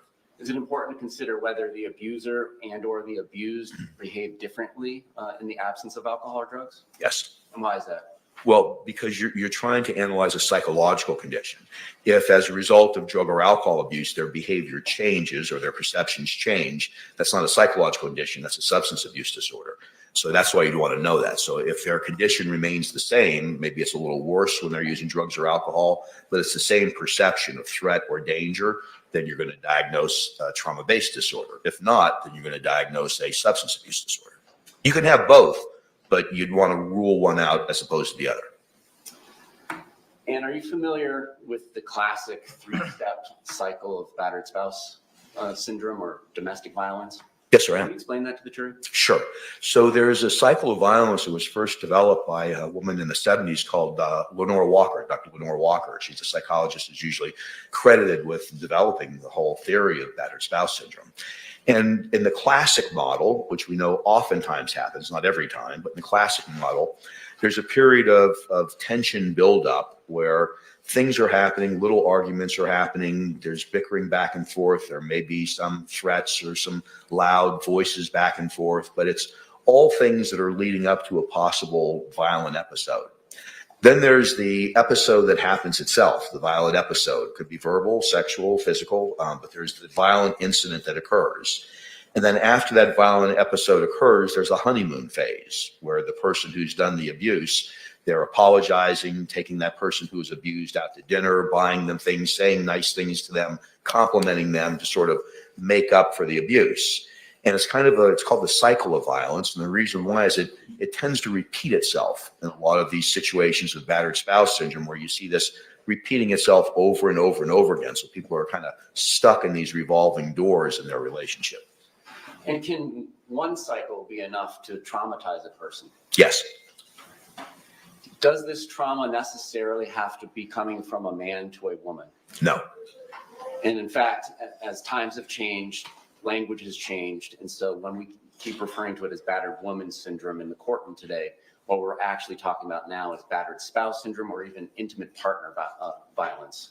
Yes, so I mean, interpartner violence can happen outside of legal settings, but it's really a kind of the large over grouping, if you will, to be able to talk about all of these other things that can happen as a result, like trauma-based disorders and battered spouse syndrome. And you're right, the later research has kind of pulled us away from thinking this only happens to women in heterosexual relationships. We know now there's all sorts of derivations, and that men can suffer also from battered spouse syndrome, battered person syndrome, homosexual couples. So we know it goes around to everybody, but still, women are more often diagnosed with battered spouse syndrome than anybody else. Does the trauma have to come in the form of physical violence? No, sir. Does it have to come in the form of sexual violence? No, sir. Can it come in the form of emotional or mental violence? Yes, sir. And would examples of that include such as running the partner down and telling them that they're no good and, just general insulting and lowering their value? It could. Remember, that's the stimulus, so it would depend on how the person who's receiving that responds to it as to whether or not it becomes traumatic. But yes, sir, that'd be the first red flag you'd want to investigate. And you mentioned isolation before. So if somebody in a hypothetical intimate partner setting is trying to isolate the partner from his or her family members or friends or coworkers, can that be, and I'm not saying necessarily, can that be indications of intimate partner violence that could lead to battered spouse syndrome? So sure, that'd be an example of coercive control. So if a person was doing that, that's consistent with that classification of battered person syndrome. Yes. And hypothetically, controlling another person, the intimate partner's personal property or effects, such as a birth certificate or identification papers, can that be indication of emotional trauma towards the partner who is lacking the control over those identification papers? So that's a stimulus that could result, depending on how the person subjectively perceives it, in some trauma. So yes, all of the things that you mentioned could be stimulus, if you will, that a person could perceive as traumatic. And hypothetically, if one partner A gives partner B a gift, such as a bicycle, but partner A continues to maintain that the bicycle is his or hers because he or she bought it, even though it was a gift to B, can that be a form of emotional abuse towards B? Sure, it sounds like control, but I guess you could interpret it as emotional abuse too. But it sounds more like a control mechanism that'd be consistent.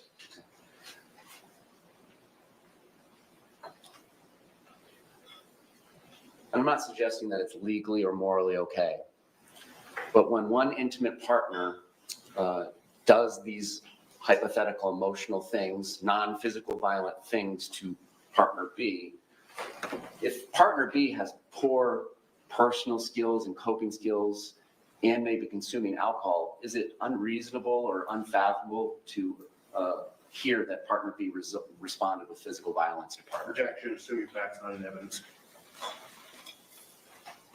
Sustained. Yes.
After hearing argument of counsel, the objection is overruled. So me to respond to that? If you remember the question, I do. please go ahead. So it would increase the probability of physical violence. So if those things in fact were perceived as threatening or abusive in any way or insulting to the person who they were directed towards, it would increase the probability of physical violence. And then again, the perceptions are all in the eye of the beholder, whether emotional things that are said to one another or physical things are done to one another, whether the recipient of that behavior views it as trauma is a subjective decision by that person, right? Yes, the perception is the impact. So that's how you would know that. It's just, water off a duck's back, or is it something that's kind of sticks with me and I think about it all the time? Now, you mentioned earlier, anxiety, low self-esteem, and depression can all be components of battered spouse syndrome, correct? Correct. Is it important as the evaluator to rule out whether or not these conditions predated the violent or abusive relationship? Yes. And why is that? Well, because where things start is important diagnostically. So if all of those things were in place, all of the symptoms that were just mentioned are in place, then you wouldn't attribute those to the abuse. You'd say those things were pre-existing. Now, abuse could make it worse, but in terms of your diagnosis, you'd need to know where things started.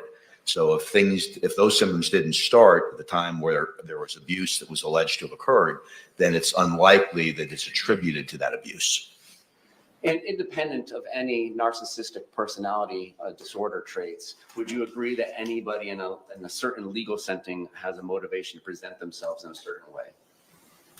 Yes, to do impression management, either depending on the outcome. So if there's punitive sanctions, they may lie to make themselves look worse, or as a result, if they're in other settings like divorce settings, they may lie to make themselves look better. So there's always some impression management you have to kind of look through in your evaluation. And that's important for an evaluator? It should be looked at in every evaluation. Thank you. Yes, sir. Any redirect examination?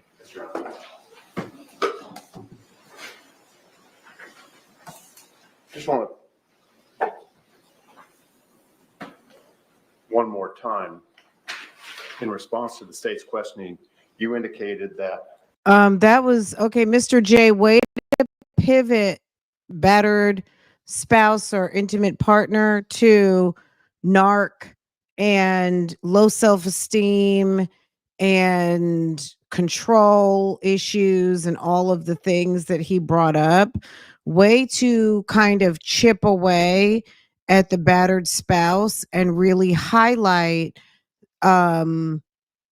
equally toxic traits or shenanigans that these two were engaged in. I guess specifically at Sarah, because like we said earlier, George is not on trial. George is his family is getting justice at this moment, while she is being held to account.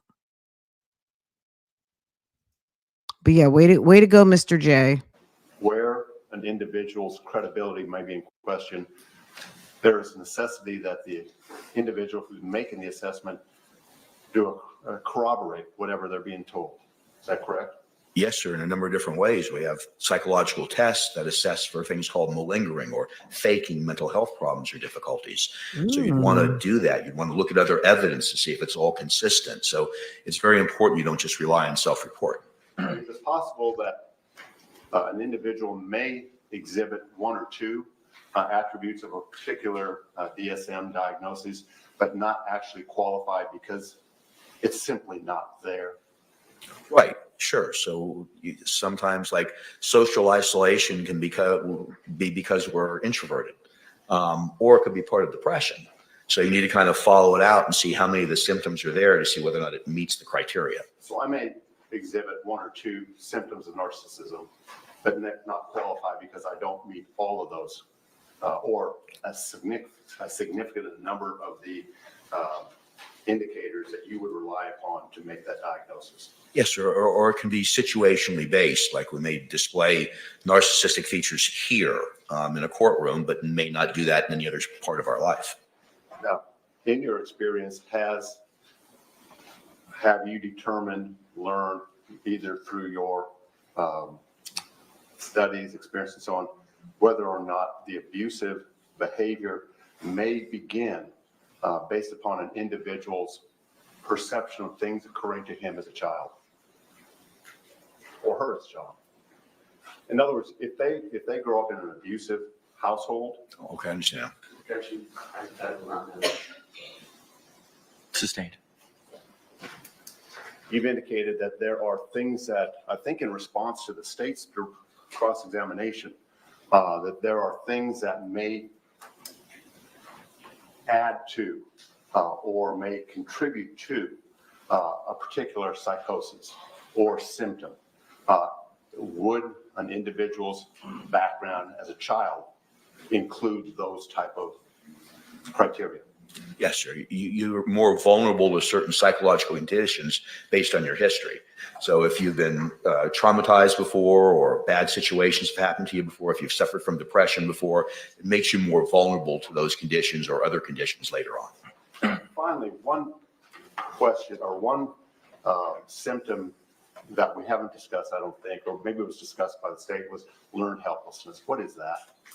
Learned helplessness, I've really spoken about it a little bit, but now we have the fancy term for it. Learned helplessness was really researched by someone named Seligson, a doctor named Seligson, a psychologist, research psychologist.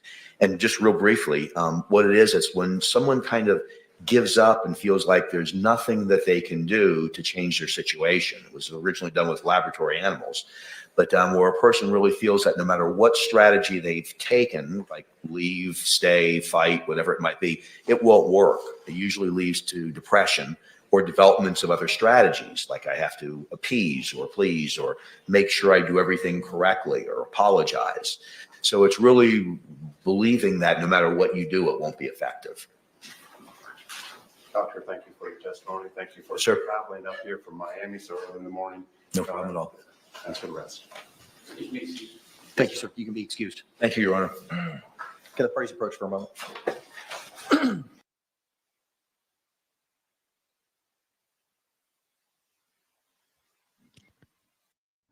I wonder what the learned helplessness was about. Interesting though that you can render yourself powerless. Interesting. I guess if I don't know, that's like my understanding of what he just said. You can render you because you believe or you want to believe so strongly that you are powerless, you render yourself unable. Is that what did you guys hear that? Or did Sarah have problems or is she just a drunk? I think it's a Fran Drew. It's a little of this. It's a little of that. It's a lot of this. It's some more of this or that. I think it's a lot. You know what I'm saying? Like none of us know her, so I don't want to be overly harsh, and she's getting a lot of judgment right now. And I have no soft spots for this lady. However, in all fairness, you know what I'm saying? She's not all bad and George wasn't all good. I definitely see that these two triggered each other. I just think that when George was, you have a man who is living, and keep in mind, so let's say some of the things that Sarah may be going through with George, maybe some of us went through like 19 in our 20s, if at all, because some people never see any of this type of stuff. She never had her own place. She went from living with family to living with a man Members of the who jury, became it her is 10:40 husband, at this all time. of those We're going to go ahead and take things. that mid-morning break. And not to give her an Similar instruction I've given excuse, you over the last but couple of days. I'm sure you're tired of hearing it, but I got to George keep telling you. was someone Please don't have any conversations among yourselves or anyone. she was hot for George. Her and George had muy caliente. You know what I mean? They were hot for each other. They had a sexual attraction. She found him to be quite attractive. She thought it was interesting that he found her to be sexy, attractive, all of those things. He gave her energy. So the fact that he gave her energy as a woman made her feel a certain way when that was threatened. Oh yeah, you're not going to take that away, because that can be quite intoxicating, for lack of a better word. Feeling a way you've never felt before, having a man treat you a way you've never felt before, even if it's toxic energy.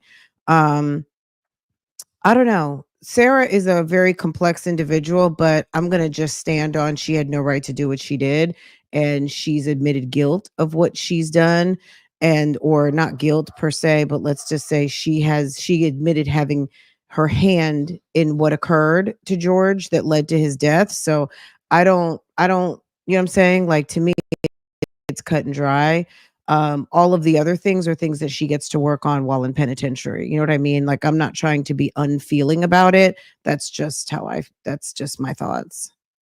You guys drop below. Um, so let's advance a little bit because we get to reclaim some time.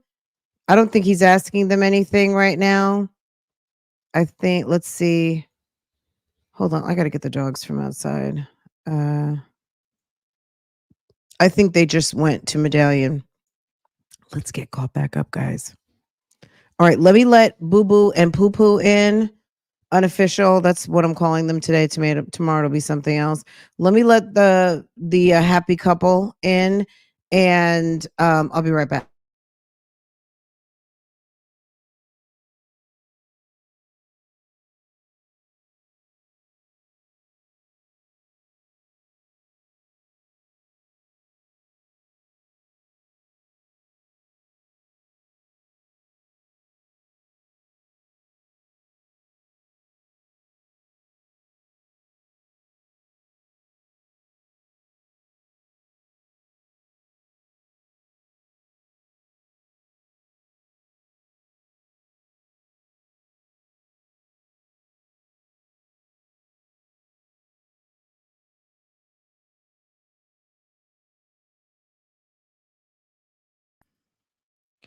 Okay. I see that Brian was always the caregiver, so she was always like an out. Uh for George, Brian is a threat or was a threat because that's someone you're supposed to rely on your man, right? You and him.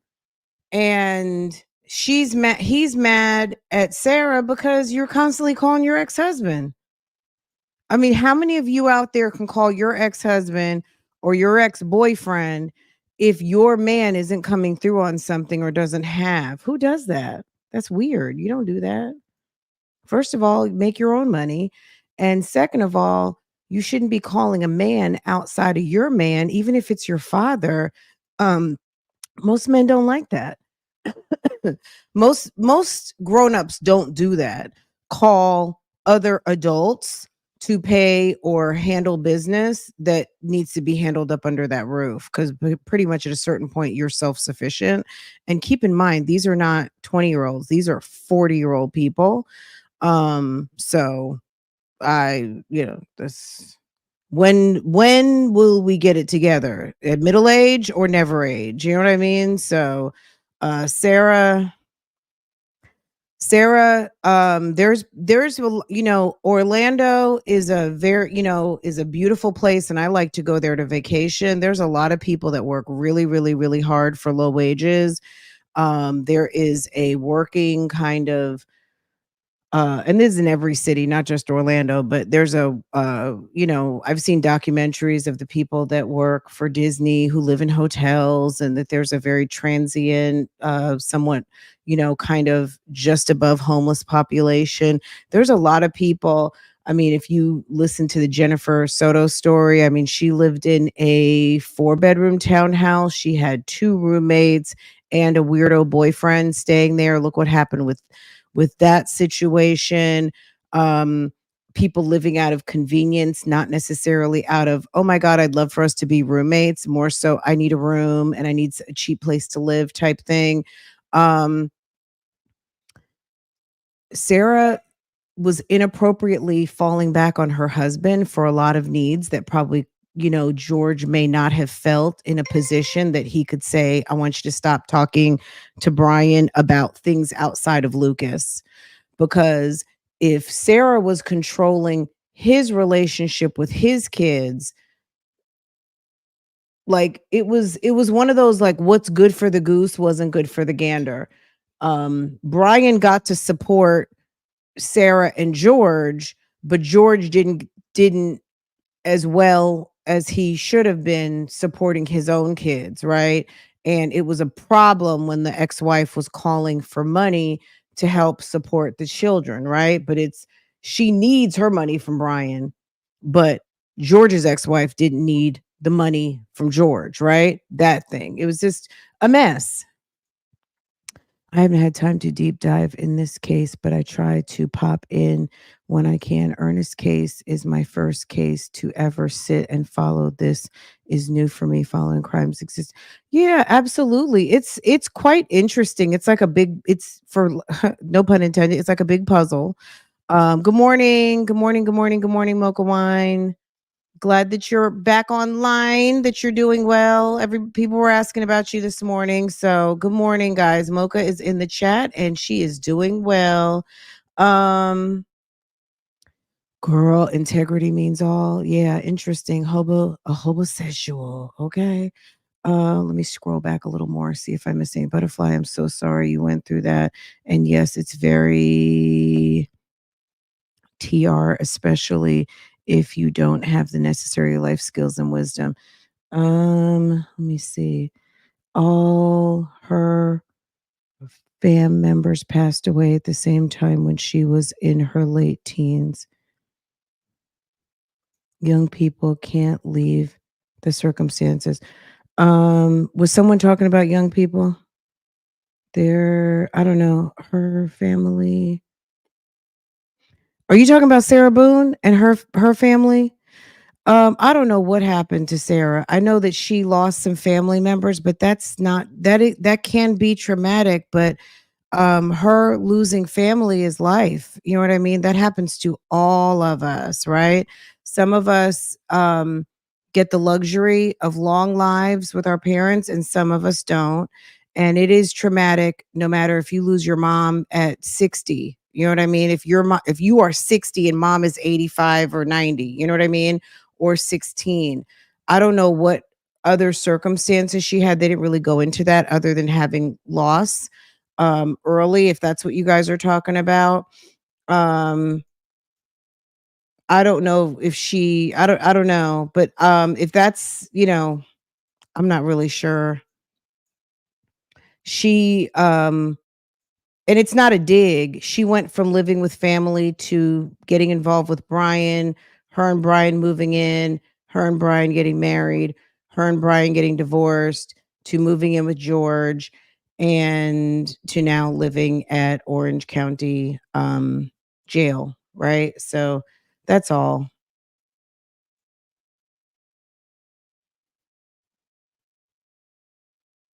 I think the doctor was good too, Lynn. Yeah, I thought he was he used he didn't go like too highbrow. He wasn't too technical, let's say it that way. He wasn't too technical. Had several lane witnesses that were scheduled. Ooh, they've got CDs. I wonder if we're going to see pictures or movies. We've excused Detective Scott Lowen based on the testimony of Detective Caswell. We've excused Abraham Marino, who's going to be recalled based on the testimony of Detective Caswell. You've heard from the two deputies, you've heard from Dr. Brand. Maria Gallup-Holy is a young lady that's outside. She was a witness as a neighbor in that complex, and she would testify about observing physical injuries to Sarah Boone. We've spoken with her over the break that, in our opinions collectively, Tony Anderson, Hey, Boo, myself, good morning. that it's not necessary. If DMV is in the house, good morning. Happy birthday. Happy birthday. Happy birthday. About that, but I believe that Ms. Boone is now in agreement that we're not going to call Ms. Gallup-Holy. So that leaves now, calling the Orange County Sheriff's Department phone extraction expert. Ms. Wadden? Yes, back to the stand, and we've got 2 short videos. These are the short videos relating to George Torres with the bat and then striking the TV. They're less than a minute apiece. The problem with that is because we've excused so many witnesses, that's our last witness. So we're going to be done here in probably 11:15. Praise. Praise. But Ms. Walker is supposed to be here at 1 o'clock? That's correct. Okay, all right.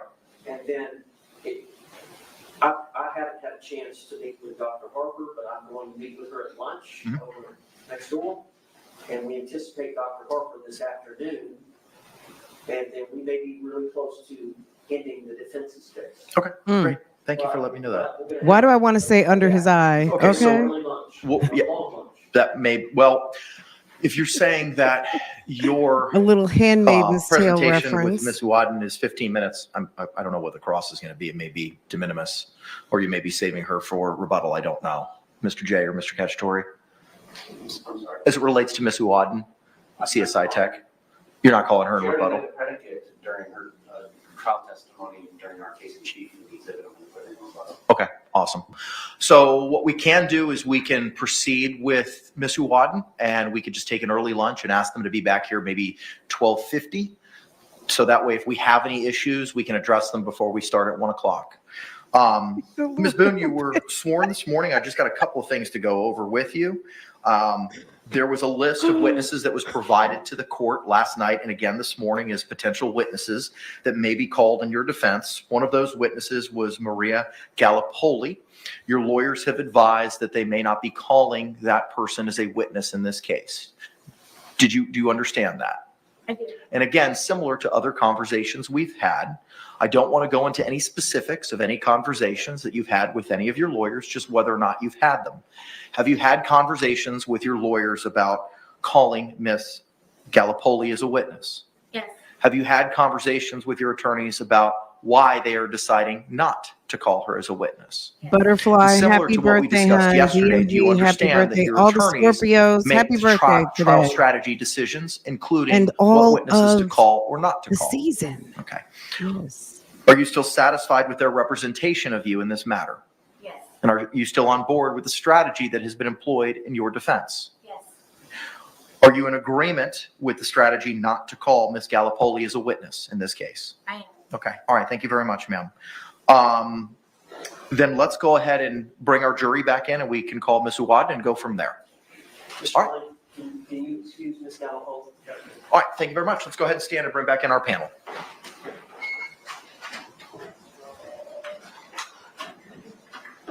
Every time they stand up, I feel like we're getting ready to do a Pledge of Allegiance. How do you spell Gallipoli? What I have, Gallipoli. 2 L G-A-L-L. Oh, it's 2 L's.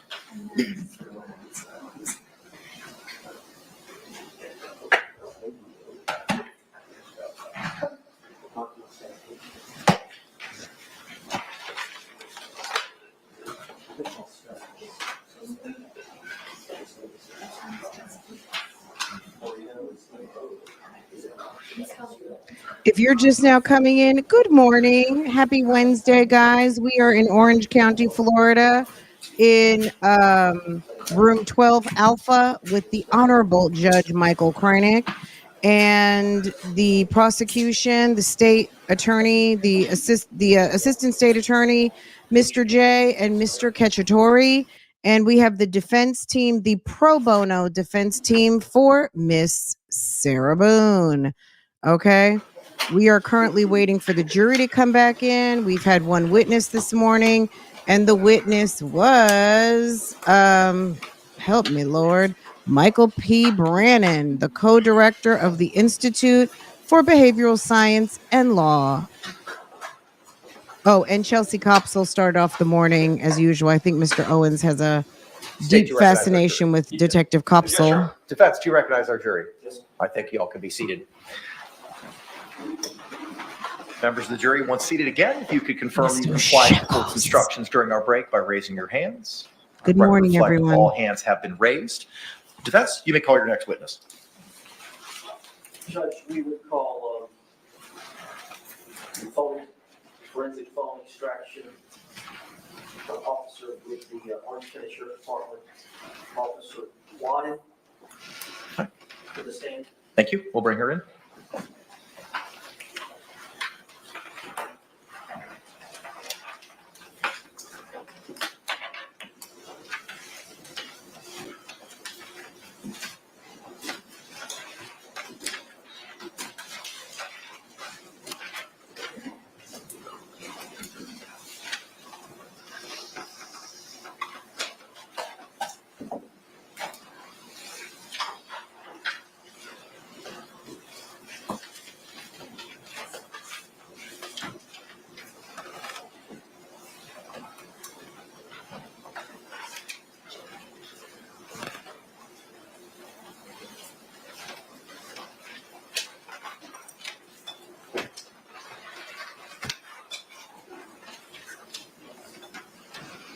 Do you swear or affirm that the testimony you should give shall be the truth, the whole truth, and nothing but the truth, so help you God?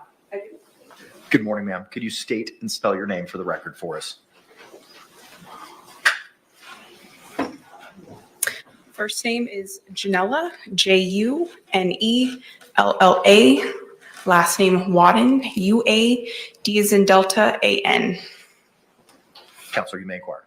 So, again, your official title, Digital forensics examiner. and are you referred to as a detective, or what is your? Just an examiner. Ma'am, Judge, can I approach the witness? Yes, of course.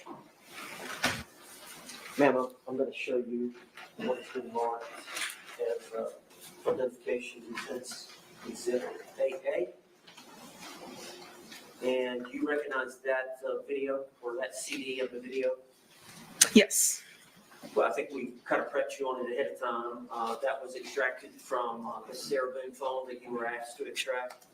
Yes, one of the media files, yes. Okay, and is that video a fair and accurate depiction of one of the videos that was extracted from Sarah Boone phone? Yes. And then identification Z, defense identification, same type question. You've had a chance to review that video, and is that one of the videos that was extracted from the Sarah Boone phone?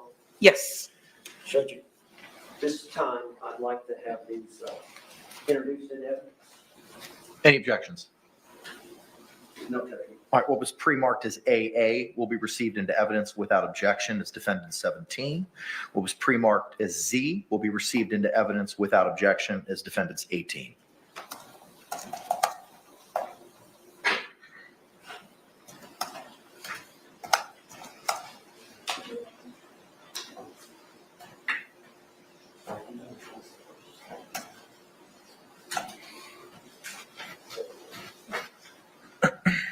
We're going to play exhibit 17 first. You may proceed. And is there a volume?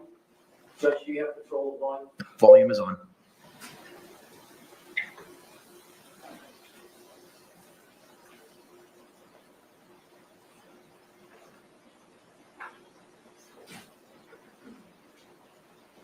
You're gonna help me take this shit out. Real shit. You're gonna help me take it out. You're gonna help me take this shit out.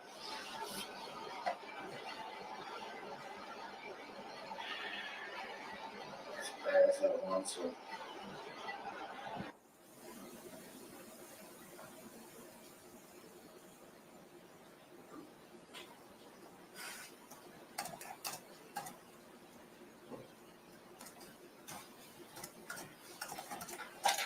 I'm gonna need for them to play it again. Did he say you're gonna help me take this shit out? Why would they be taking it out? Was it broken already? Like, I hope we're not. Publish exhibit 18. You may proceed. Didn't he say? Did he say you're gonna make me take this shit out, or you gonna help me take this shit out?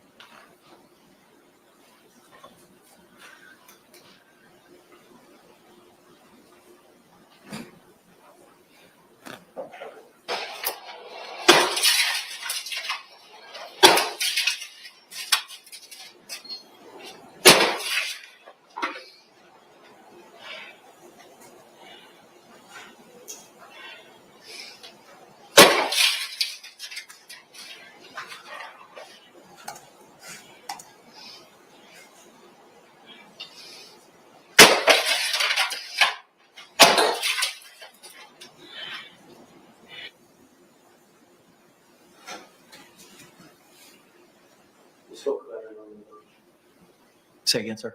You spoke about it earlier. Yes, understood.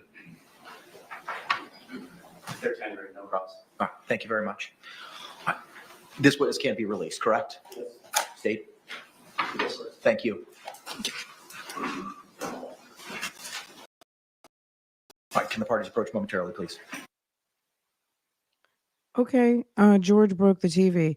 We don't know what the context was of that. Was he breaking it? Like she sat there, she wasn't, she didn't say, "No, you're not going to break my TV. I paid a lot of money for that.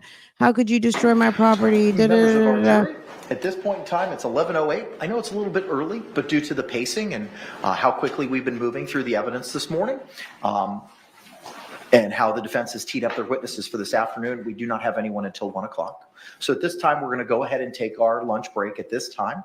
I'm going to give you a similar instruction that I've given you over the last couple of days. Jurors, you must not conduct any investigation on your own. This includes reading newspapers, watching television, or using a computer, cell phone, the internet, any electronic device, or any other means at all to get information related to this case or the people and places involved in this case. This applies whether you are in the courthouse, at home, or anywhere else. You must not visit places mentioned in the trial or use the internet to look at maps or pictures to see any place discussed during the trial. Jurors do not watch local news or read local newspapers. Jurors must not have discussions of any sort with friends, family members, or even your fellow jurors about the case or the people and places involved. So do not let anyone make comments to you or ask questions about the trial. I want to stress That's what I'm again thinking, that just Larissa. as you must not talk about this case face to face, you must not talk about this case by using an electronic device. You must not use phones, computers, or other electronic devices to communicate. Do not send or accept any messages related to this case or your jury service. Do not discuss this case or ask for advice by any means at all, including posting information on an internet website, chat room, or blog. With that, members of the jury, I'm going to ask you to return here to 12 Alpha at 12:50, and we'll pick up shortly thereafter. Thank you so much for your service.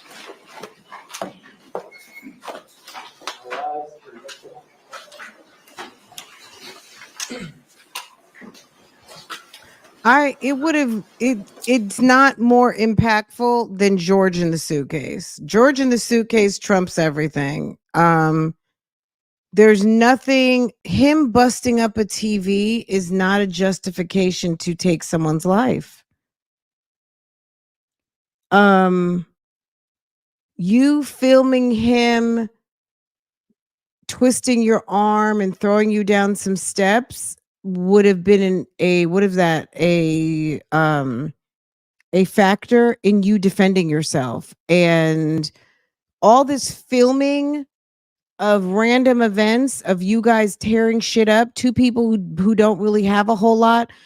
This is Mr. Owens stressed you two are on a budget. You two don't have a whole lot. You two love to waste money on alcohol. There are plenty of people on modest incomes who live the way they want to live, right? He stresses these two are on a modest income, but I see two people on modest income destroying a lot of shit and buying a lot of shit they don't need, okay? Who have control issues, okay? And stewardship issues. They have no value in the things that they possess, just the people that they want to possess and the things that they can control around the people that they would like to possess. Sarah very much was controlling to her ex-husband. She purposefully did not answer calls on days that he wanted to make sure if he needed to make arrangements. All of us who've ever had to go pick your kid up from school, if you need to know that your backup is in place, you're going to call because you're the person the school's going to call. You're the person the daycare is going to call. You're the person that your kid is going to call and say, "Mom, Dad, did you forget to come pick me up?" Come on now. He's calling because he knows mom is not reliable, right? But Sarah's sitting there purposely ignoring. Meanwhile, George allegedly is dead in a suitcase. If George hadn't died of positional asphyxiation, I almost wouldn't believe that he was in the suitcase. And I also wonder, I'm just saying, what the experts really would have said had he been folded up in that suitcase for 13 hours. Because if it was 11 o'clock and then it's 1 o'clock, that's 13 hours. When did she take him out the suitcase? How were you able to lay him flat after rigor started to set in and everything is stiffening and the body is stiffening? I'm just saying, I'm not a scientist. I'm just wondering, his body not laying prone and him being in a pretzel position, fetal position for that period of time. I don't, I just, I don't believe it. She may have had him out of the suitcase at 4 or 5 o'clock in the morning. He could have been laying down there dead for hours.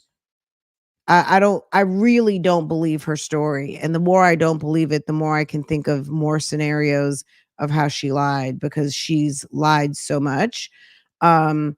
George messing up the TV is not a big, you know what I'm saying? I'm not saying it's not a big deal, so let me not say it like that, but I don't see it. It wasn't like, ooh, George broke the TV. Sarah, ooh, you killed George. That's more important than the TV. George killed the TV, you killed George. I don't think that adds up. I'm just saying.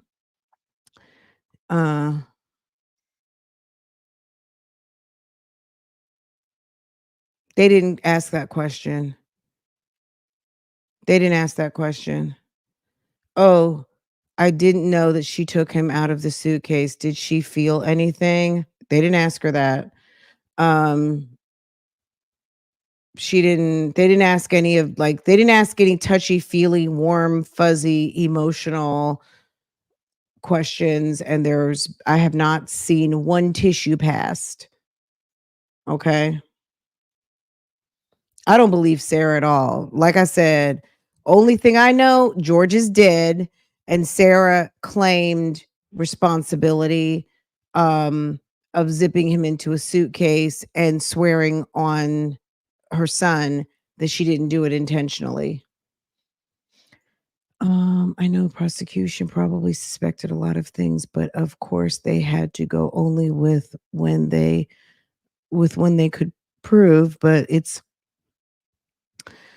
yeah, but whether it's premeditated or not, they gave her second degree. If they were able, I think if they knew today what they knew 4 years ago, maybe they would have given her first degree. I don't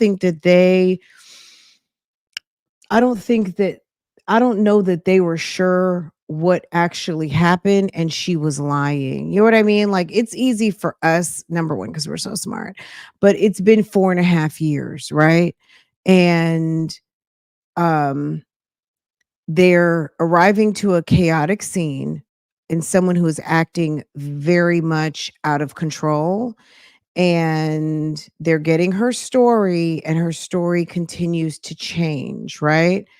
I think they knew that there was something odd going on, but as far as testing the suitcase, getting experts, how long could someone be folded up before their bones set? How, like, all of the questions we have as a collective mind. Remember, it was Chelsea, it's Scott Lowen. Maybe they have other people to consult with, I'm sure, to kind of talk things through and where should we go with this. But at the end of the day, we are playing Monday morning quarterback with a lot more information and a lot more collective brain power. Not to say we're smarter than Orange County, because I'm not saying that. I'm just saying there's a lot of us crowdsourcing these thoughts right now, right? In fairness to Chelsea and Scott, they showed up, they saw what they saw. I think second degree was very much fair. I think there's a couple of additional tests and things that we know that we've heard of without being a forensic person that are available that they could have probably scientifically tried. We've all seen Bones. We've all seen all the shows. So we know that there's things out there available. Every jurisdiction doesn't have those things available, nor does the crime call for that. And George's family may not have even wanted to pay for those things, like to get their own independent autopsy, like sometimes people will do. So yeah. But as far as Sarah's overall demeanor, it's been stoic at best. It's been a little bit resting bitchy face in a way. A little smirkiness here and there inappropriately. Not someone who should be taking the seriousness, and also not someone who has been for the past 4 days reliving the death of the man that they love by their own hands. Just the guilt alone would probably have me on some sort of antidepressant and sedative, right? But also the death. We're not seeing that. But again, I'm not her. She's not me. So I want to be fair, because you guys already know how I feel. I still have my opinion, even though I'm trying to still give her a little bit of opportunity. Um, I don't find her credible. I don't find her believable at all. Sarah's very cunning, and she had George do things and then saved to use against him. Right. She was collecting receipts. Um, and that's not love. We know that love does not collect receipts. Okay. Period. I say that because why would you ask her if she's going to help him take it out? She wanted him to do that. Yeah, the TV was probably already broken. Let's be real. Um, did y'all see how she tossed that folder over towards the officer? Such attitude. No, I did not. Girl. Officer, where? Over here? To our lashes, to our beautiful sheriff's deputy with lashes. She better think again. Girl, she's going to the penitentiary, so don't even. It's okay. Girl, hold on. Let's catch this tea. Hold on, we missed it. Don't be mad. Don't be mad, Sarah. Girl, Sarah is giving modern nun collection. I swear to God, yesterday I was sitting here looking up Sister Margaret DeSalles. She was the principal at Paramus Catholic High School when I was there. She passed away a long time ago. She passed away in 2009. I was looking up Sister Lawrence. Girl, if I showed you some pictures of the nuns, well, when this is all over with, let me collect some pictures. Um, I was literally for a minute taking a trip down memory lane, because these suits took me back, because they were Sisters of Charity, and they all wore like very conservative blue, black, or brown, kind of just like your basic suit, knee length blazer, a blouse. Some wore habits on their heads, some did not. And let me see. Ooh, okay, attitude. Okay, attitude. She needs to check to make sure you don't have staples, Sarah, because it's been said you like to alter your uniform with staples. Okay, hold on a second, guys. Let me see if I can get the lady on the phone. Did they send my report?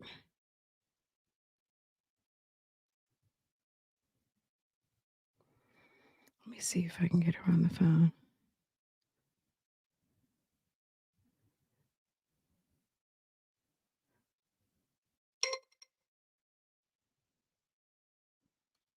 Hold on, I'm calling Orange County Sheriff's Department.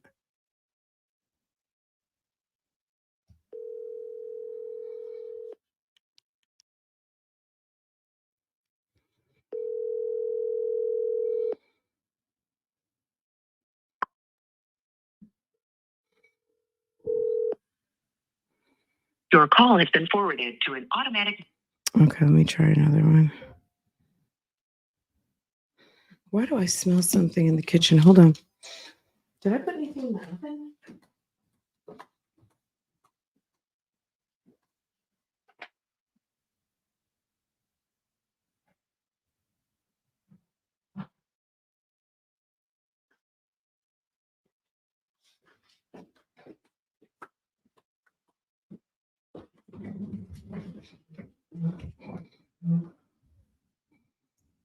Y'all, I was like, why does it smell like I got something on the stove?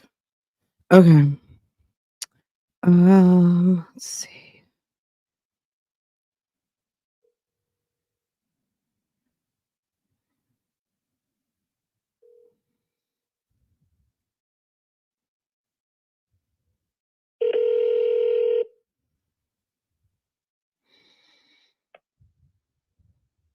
This is Stacy Centalia, Public Information Officer for Orange County Corrections.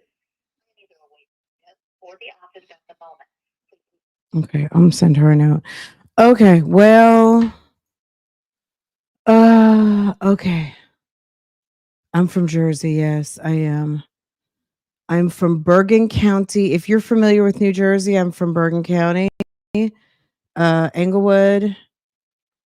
Oh, Patterson. Okay, Patterson. You went to Patterson Catholic? Nice. I didn't know Patterson Catholic. I knew so, but there were kids from Patterson area at my school. I think what was it? Where was Don Bosco? Don Bosco was out there, Bergen Catholic. But I was over there at Paramus.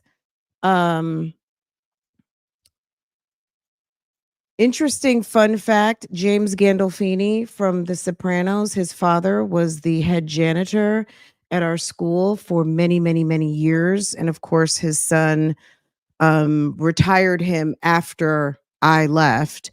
Don Bosco was in Patterson. Okay. Don Bosco was like a very well-known boys' school.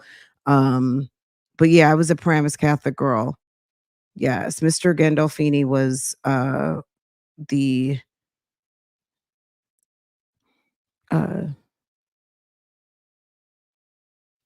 I don't know what you call it. I guess janitorial staff, maintenance. There was a word for what happened. They was taking. I don't know that they were taking. So look at it this way. Let's just say you go to the police department. They're not going to just flat out call you a liar. You know what I'm saying? I think it's you'll be proven to be a liar, or your facts will be inconsistent, or the evidence that they find won't support your story.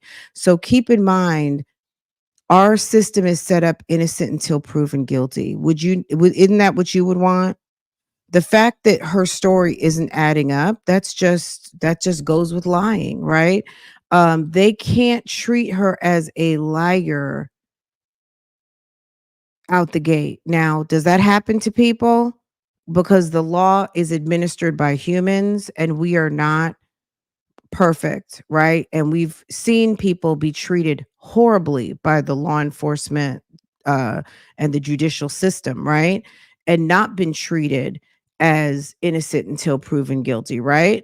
But every day we need to try to get it right. So we can't always like, oh, they were taking her word for it. Well, yeah, that's what they're supposed to do because just like my statement that runs across the bottom of the screen, everyone is entitled to their right to due process and are innocent until proven guilty. That's just the way the system is set up. So even if you know someone is a liar, I mean, these people have mortgages and things to pay. So they're not going to just flat out call her a liar because that would put their training, they would be called to account because they have very specific training that says that that's not what they're supposed to do, right? So I would think I think that they thought she was lying. So also one last argument to that. I think that when they realized her story and keep in mind they got her phone, Winella downloaded her phone on site. Winella went over to Chelsea and showed Chelsea the video. they already knew they were going to arrest Sarah. They were just being nice because you could tell that this lady was erratic and they didn't want her running off. They didn't want her doing something stupid. You don't want someone going in, taking matters into their own hand. You know what I'm saying? So I think that they did what they needed to do to assure that she would show up at the police station the following day. You know what I'm saying? It's kind of like Jennifer Soto and Madeline. I mean, did Jennifer serve up her daughter to that disgusting, despicable man? She absolutely did. According to Osceola County and Orange County, there's nothing at this time, I guess, that they feel that they can charge her with. I do feel like it's some sort of a neglect. I feel like there's got to be something that they could charge her with. They don't have any. They've said they don't plan to charge her at this time. So it could be possible that in the trial, they're going to wait to see what Stefan Starnes comes up with and maybe charge her later. Look, it's been 10 years since Dan Markel passed away. And we've got the two Latin Kings. We got the girlfriend, Charlie Adelson just got life. Mommy is getting ready to be put on trial, Miss Donna Adelson, and they're waiting for Wendy. Wendy is getting the courtesy of time to have with her kids who already lost their father and the grandparents who live out of the country. But Wendy knows that she's next. I mean, they have all but told her, like, you're next. You got next after your mama, but we're taking y'all one at a time. You know what I mean? So, yeah. Donna that's just a matter of time. And I heard through the grapevine, I don't know if this is true or not, Charlie may have flipped. I don't know if Charlie flipped or not. But do you imagine if Charlie can work something out, maybe 10, 15 years or out the door and flip on Donna and Wendy? Baby. Yeah. I think unless Stefan just completely goes mute, which he's been mute, and just says, I'm guilty, and that's it, that's all, and doesn't give anything to work with, and they learn nothing else, then they'll just put him away and he'll be gone. If there's some evidence to show something that she coerced her, she encouraged her, if in fact maybe she witnessed, I don't know, but if there's anything that could support that, I think that they'll have no choice but to, and a jury will deal with her very severely. But let's see, agree. I hope they charge Jennifer. Okay. He may be getting a new trial too. Ooh. Because of the situation with the lawyer. Interesting. Ooh. That's interesting. I need to get caught up on that. Charlie may be hiding maybe hiding for a new trial. Well, they've moved him back to Florida. He was in like Idaho or the Dakotas, and he's back in Florida somewhere. Wendy is kind of like Sarah Boone, deluded. Jennifer should be charged. Absolutely. I have a lot of Jennifer Soto stuff in my Patreon. I have some stuff here. I think let's just say after the first of the year, when things heat up a little bit more, a lot of that content is very difficult for many reasons. And it'll be like almost a year. Not that that makes it easier. I feel so bad for that little girl. I cannot even put it into words. I feel so bad for her. But if you want to hear a lot of the interviews, things like that, I have them in my Patreon. I'm sure they're in and around YouTube, and I know that they are as a fact, but if I'm letting you know that they're in my Patreon as well. Jennifer is sick. She's she's another one that let mom's boyfriend. You know what I mean? I'm sure Lucas has stories for us about mom and her boyfriend. And poor Madeline, I'm sure, had something to tell the world about mom and her boyfriend, you know? And I'm not trying to bash all of the boyfriends out here because I'm sure there's plenty really good ones and some that stand in the gap for people who are not there for whatever reason. But these two sorry cases, um, let's say specifically Sarah in this case, because George really didn't deserve what he got, even though this mom put her boyfriend over and above her relationship with her kid. Because and I'm going to say that I feel that because your ex-husband would have to call you throughout the day to make sure you're going to show up and do your job.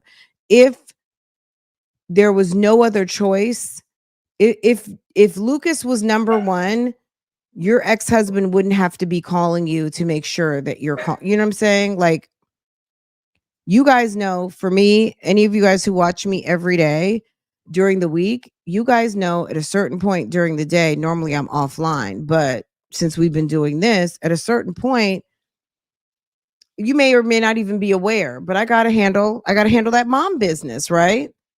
So, nobody has to call me to remind me of that.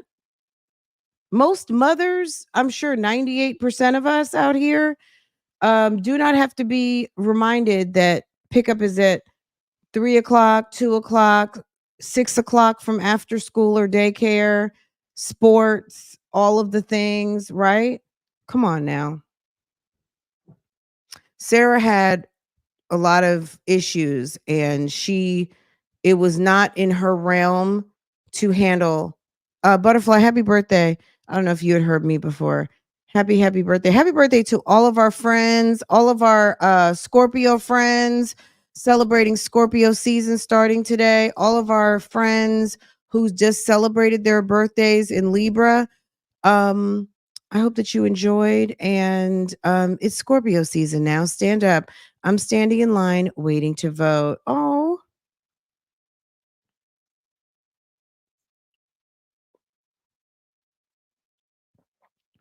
I think he's traumatized from the whole thing. It's the whole thing. It's when she said yesterday that Brian had the nerve to show up to the house and her son was only 7.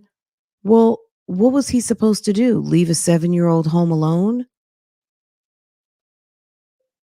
I mean, he could have parked a little further away from the building so Lucas wouldn't hear or have to see, and maybe have the car running with the radio and a tablet and a blanket and all those things. But when a lunatic is calling saying, "Oh my God, oh my God, oh my God," and you've got to go see about the woman that you were married to for 13 years and have known half your life and that you still give a F about, and you're running over there to go check on her, um, what are you supposed to do? You don't leave a 7-year-old home alone? Come on now.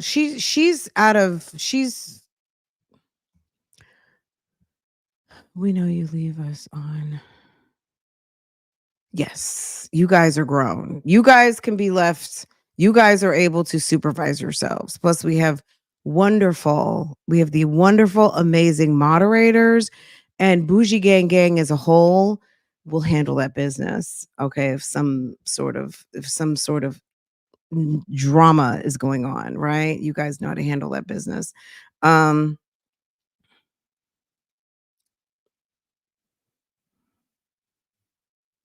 Okay. Yes. I think early voting is like a state thing, is it? Well, is it a state thing or is it it's a county thing.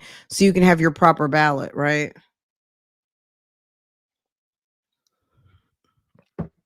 Was that a dog that just walked by or a very tall cat? I don't know why these cats choose to walk through my yard. Lambo's in charge of the chat. That's so funny. Lambo's like, I can't read yet. His little cute self. Lambo is he's so cute. I cannot even tell you. He's annoying. I'm not gonna lie, but he's so freaking cute. It's like I told you, he makes you love him. He really does. He's so adorable. Portia is too. You know, Portia, that's my baby. That's my boo-boo baby right there. And I miss little mama. I almost feel like it's a cheat, but we miss her so much. I was talking to my husband the other day and I was like, I miss mommy's hugs. I used to hug mommy almost every single morning. I miss her. If you were around this time last year, some barking, mommy was in a lot of pain. She was getting a lot of good medicine, but she was in some pain that we didn't really know too much about. Um, but yeah. She looked really good though. I had sometime in November, I had just gotten her some new blankets. I got her like a new really soft Christmas blanket. And you guys saw her laid up. She was kind of like in pink and red. She had a really pretty blanket. We still have it. I washed it up for this Christmas, so leave it out for the dogs. And she was very comfortable. She was comfortable.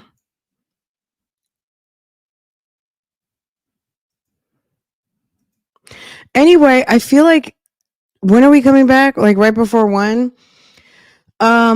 Court is at lunch until 12:50. We've got almost like a whole hour. So let me let you guys go.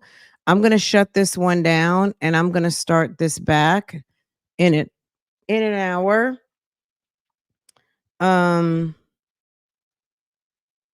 Do I have anything else to share? Oh, there was let's check the docket before we go. Let's just check the docket. I feel like after the first of the year, I'll do like a top to bottom run through.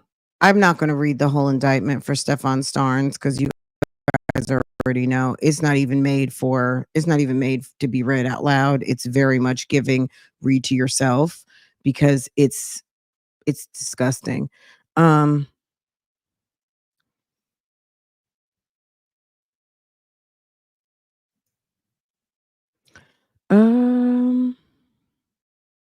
Okay, so the defense did file a motion for cost. Now, not lawyer fees. They submitted a motion for cost as it pertains to some additional investigating, which may be a moot point now because it's almost over. Like this, they're considering ending the defense tomorrow. So I don't know if they've paid out of pocket. But they said the defense requires the additional assistance of a private investigator to assist in preparing defense of this matter, including but not limited to interviewing, locating witnesses, locating documents, performing background checks, researching factual issues, not to exceed $37.50. Also, they do still have prison break investigations. I don't know if this is a supplemental portion of prison break investigations money or not. But it seems to be that they're asking for additional money. So I would think that this would be something outside of that. The order came from Judge Kranick. Girl, I haven't even read this yet, but what do you guys want to bet it's denied? Let's read and all be surprised together. Hold on. Can y'all see? Judge Kranick is a hoot. Okay. So this was filed this morning at 9:37. The cause having come before the court in defendant's motion to incur additional costs. Private investigator, the court is reviewing the motion and the response of the Justice Administrative. So the JAC is who manages the monies. The justice. So, okay. so in all fairness, he would probably let the JAC make the decision on that, which is what he's saying. Number two, JAC is authorized to pay such costs as are incurred after the date of this order, consistent with JAC contracts and audit practices. JAC is authorized to pay costs as followed. So it appears that it has been granted. The defendant is liable to pay the amount of any due process costs to defense as directed by section 2752 and 93829 Florida statutes. If the defendant is convicted, the court is responsible for determining the amount of obligation to be imposed as a lien against the defendant. If the defendant is convicted, wow, the court is responsible for determining the amount of the obligation to be imposed as a lien against the defendant, done and ordered. So basically, they have told the JAC that and I mean, yeah. So I guess so. So JAC manages that money, and maybe they've had to use some additional services above and beyond prison break, and they're petitioning to get those in under the wire because the case is getting ready to close soon. Okay. So that's let's see if there's anything else on the docket. I don't think there was anything else on the docket.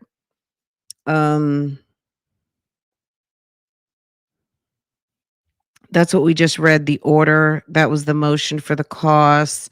The jury instruction that they asked for the jury to have read to them. We talked about that yesterday. The in camera regarding the financial arrangements, that they wanted to be clear and upfront that the defense has no lien or obligation, that this is, as it said it was going to be, pro bono, even though James Owens did an interview stating that Sarah was going to owe him. Then later he was like, no, it's pro bono, da da da da. So it's like, okay, which one is it, kind of thing. So right there. Okay, so I think that's it. Let me let y'all take a break. I'm going to set up the next live. It'll be open. I'm feeling like, okay, let me take a minute. Let me take a minute and go ahead and set it up. All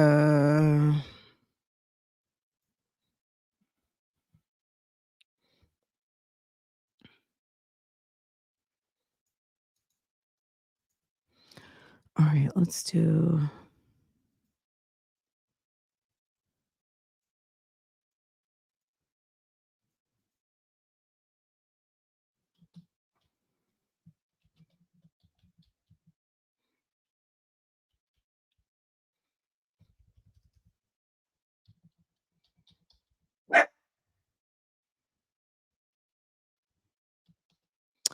Okay, so 12:50. I'll say 12:45. Okay. All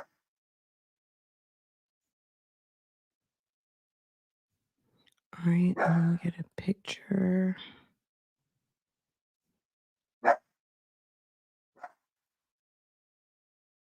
Portia's saying hi, everybody.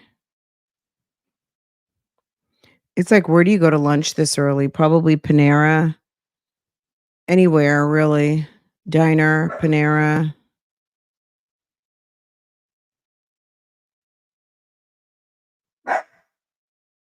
How, oh goodness. Let me see.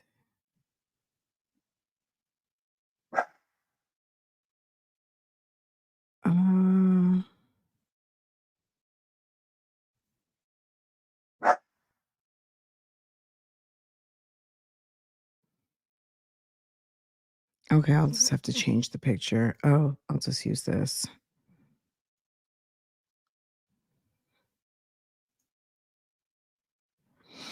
Okay.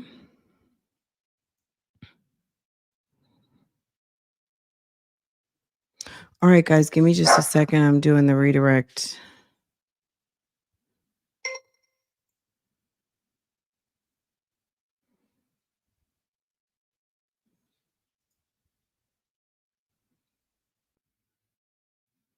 This was a good morning. I feel like, I don't know. Do you guys feel like they gave any reasonable doubt?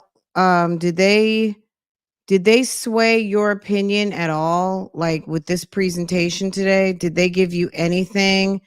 Um, I wonder why they didn't talk to Miss Sexton. Maybe they felt that that her testimony would have been prejudicial. I'm not sure.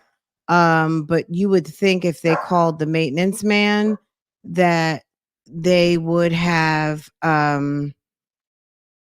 called the property manager, which makes me wonder like why they didn't call her, but I don't know. You know what I mean? So, you guys tell me what you guys think.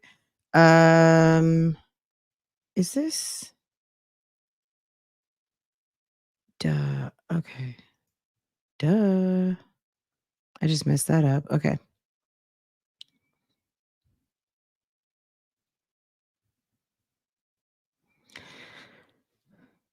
As far as takeaways today, I would say this morning, um, as far as key takeaways from this morning, the main thing I'm going to say was when the psychologist discussed NARC and how many traits and attributes were so giving Sarah to me. Um, it was like, whoa, okay, that was just my first thought, like, ooh, that's not good. So whatever they were trying to get to lean in their direction, it swayed back to the defense, if you will, if you're someone who's never researched this case. Um, George popping the TV, we don't really know what was going on. Why would he pop the TV in the house and get glass everywhere? Well, that's called being drunk. I'm just trying to figure out why she was so calm videotaping it, but then they talked about that learned helplessness type thing. I'm not really sure. I just, you know what I'm saying? Like, is that these two are giving a lot. Anyway, okay. I'm gonna go ahead and shut this one down. You guys enjoy the little lunch break. I'll probably try and bring this back. Like, well, 12:45, and we'll talk a little bit more. But you guys think about. I think Francoise mentioned that her dogs are named after cars. Yes, my husband's a car enthusiast, so Porsche and Lambo. And Lambo short, obviously, for Lamborghini, but his name isn't Lamborghini. His name is Big Papa Lambo. Okay. And Portia Bella. Okay. Portia Bella and Big Papa Lambo. That's what it says on his papers. His real name is Big Papa. Okay. After Biggie Smalls and Big Papa Lambo. That's it. And really, it's more so, just to be honest, it really is more like after Little Mama, because Little Mama was our dog that just passed away last year. We her nickname was Mommy, and my husband, when we first met, he used to call me Little Mama all the time, like just in passing, right? And and when I got Little Mama, I named her Little Mama, right? But over time, she was with me for almost 17 years. We called her Mommy. Anyway, Lambo, we got Lambo in January. Mommy had just passed away the day after Thanksgiving, and I felt like it would be a name kind of like Mommy's name, which was Lil Mama, and we would call him Big Papa. So it's not necessarily Notorious B.I.G., but I mean, it's definitely a nod to the Notorious. However, it has more to do with Lil Mama, his name being Big Papa, and it's it's the Porsche Lambo thing. So yes, so now little known, little that's it. Yes, Portia Bella. Yes. Yes, she's a sweetheart. My dog is Jaeger, as in Jaeger, as in Jägermeister. Okay. Jägermeister used to be big back in the day. Isn't that's the licorice flavored liqueur?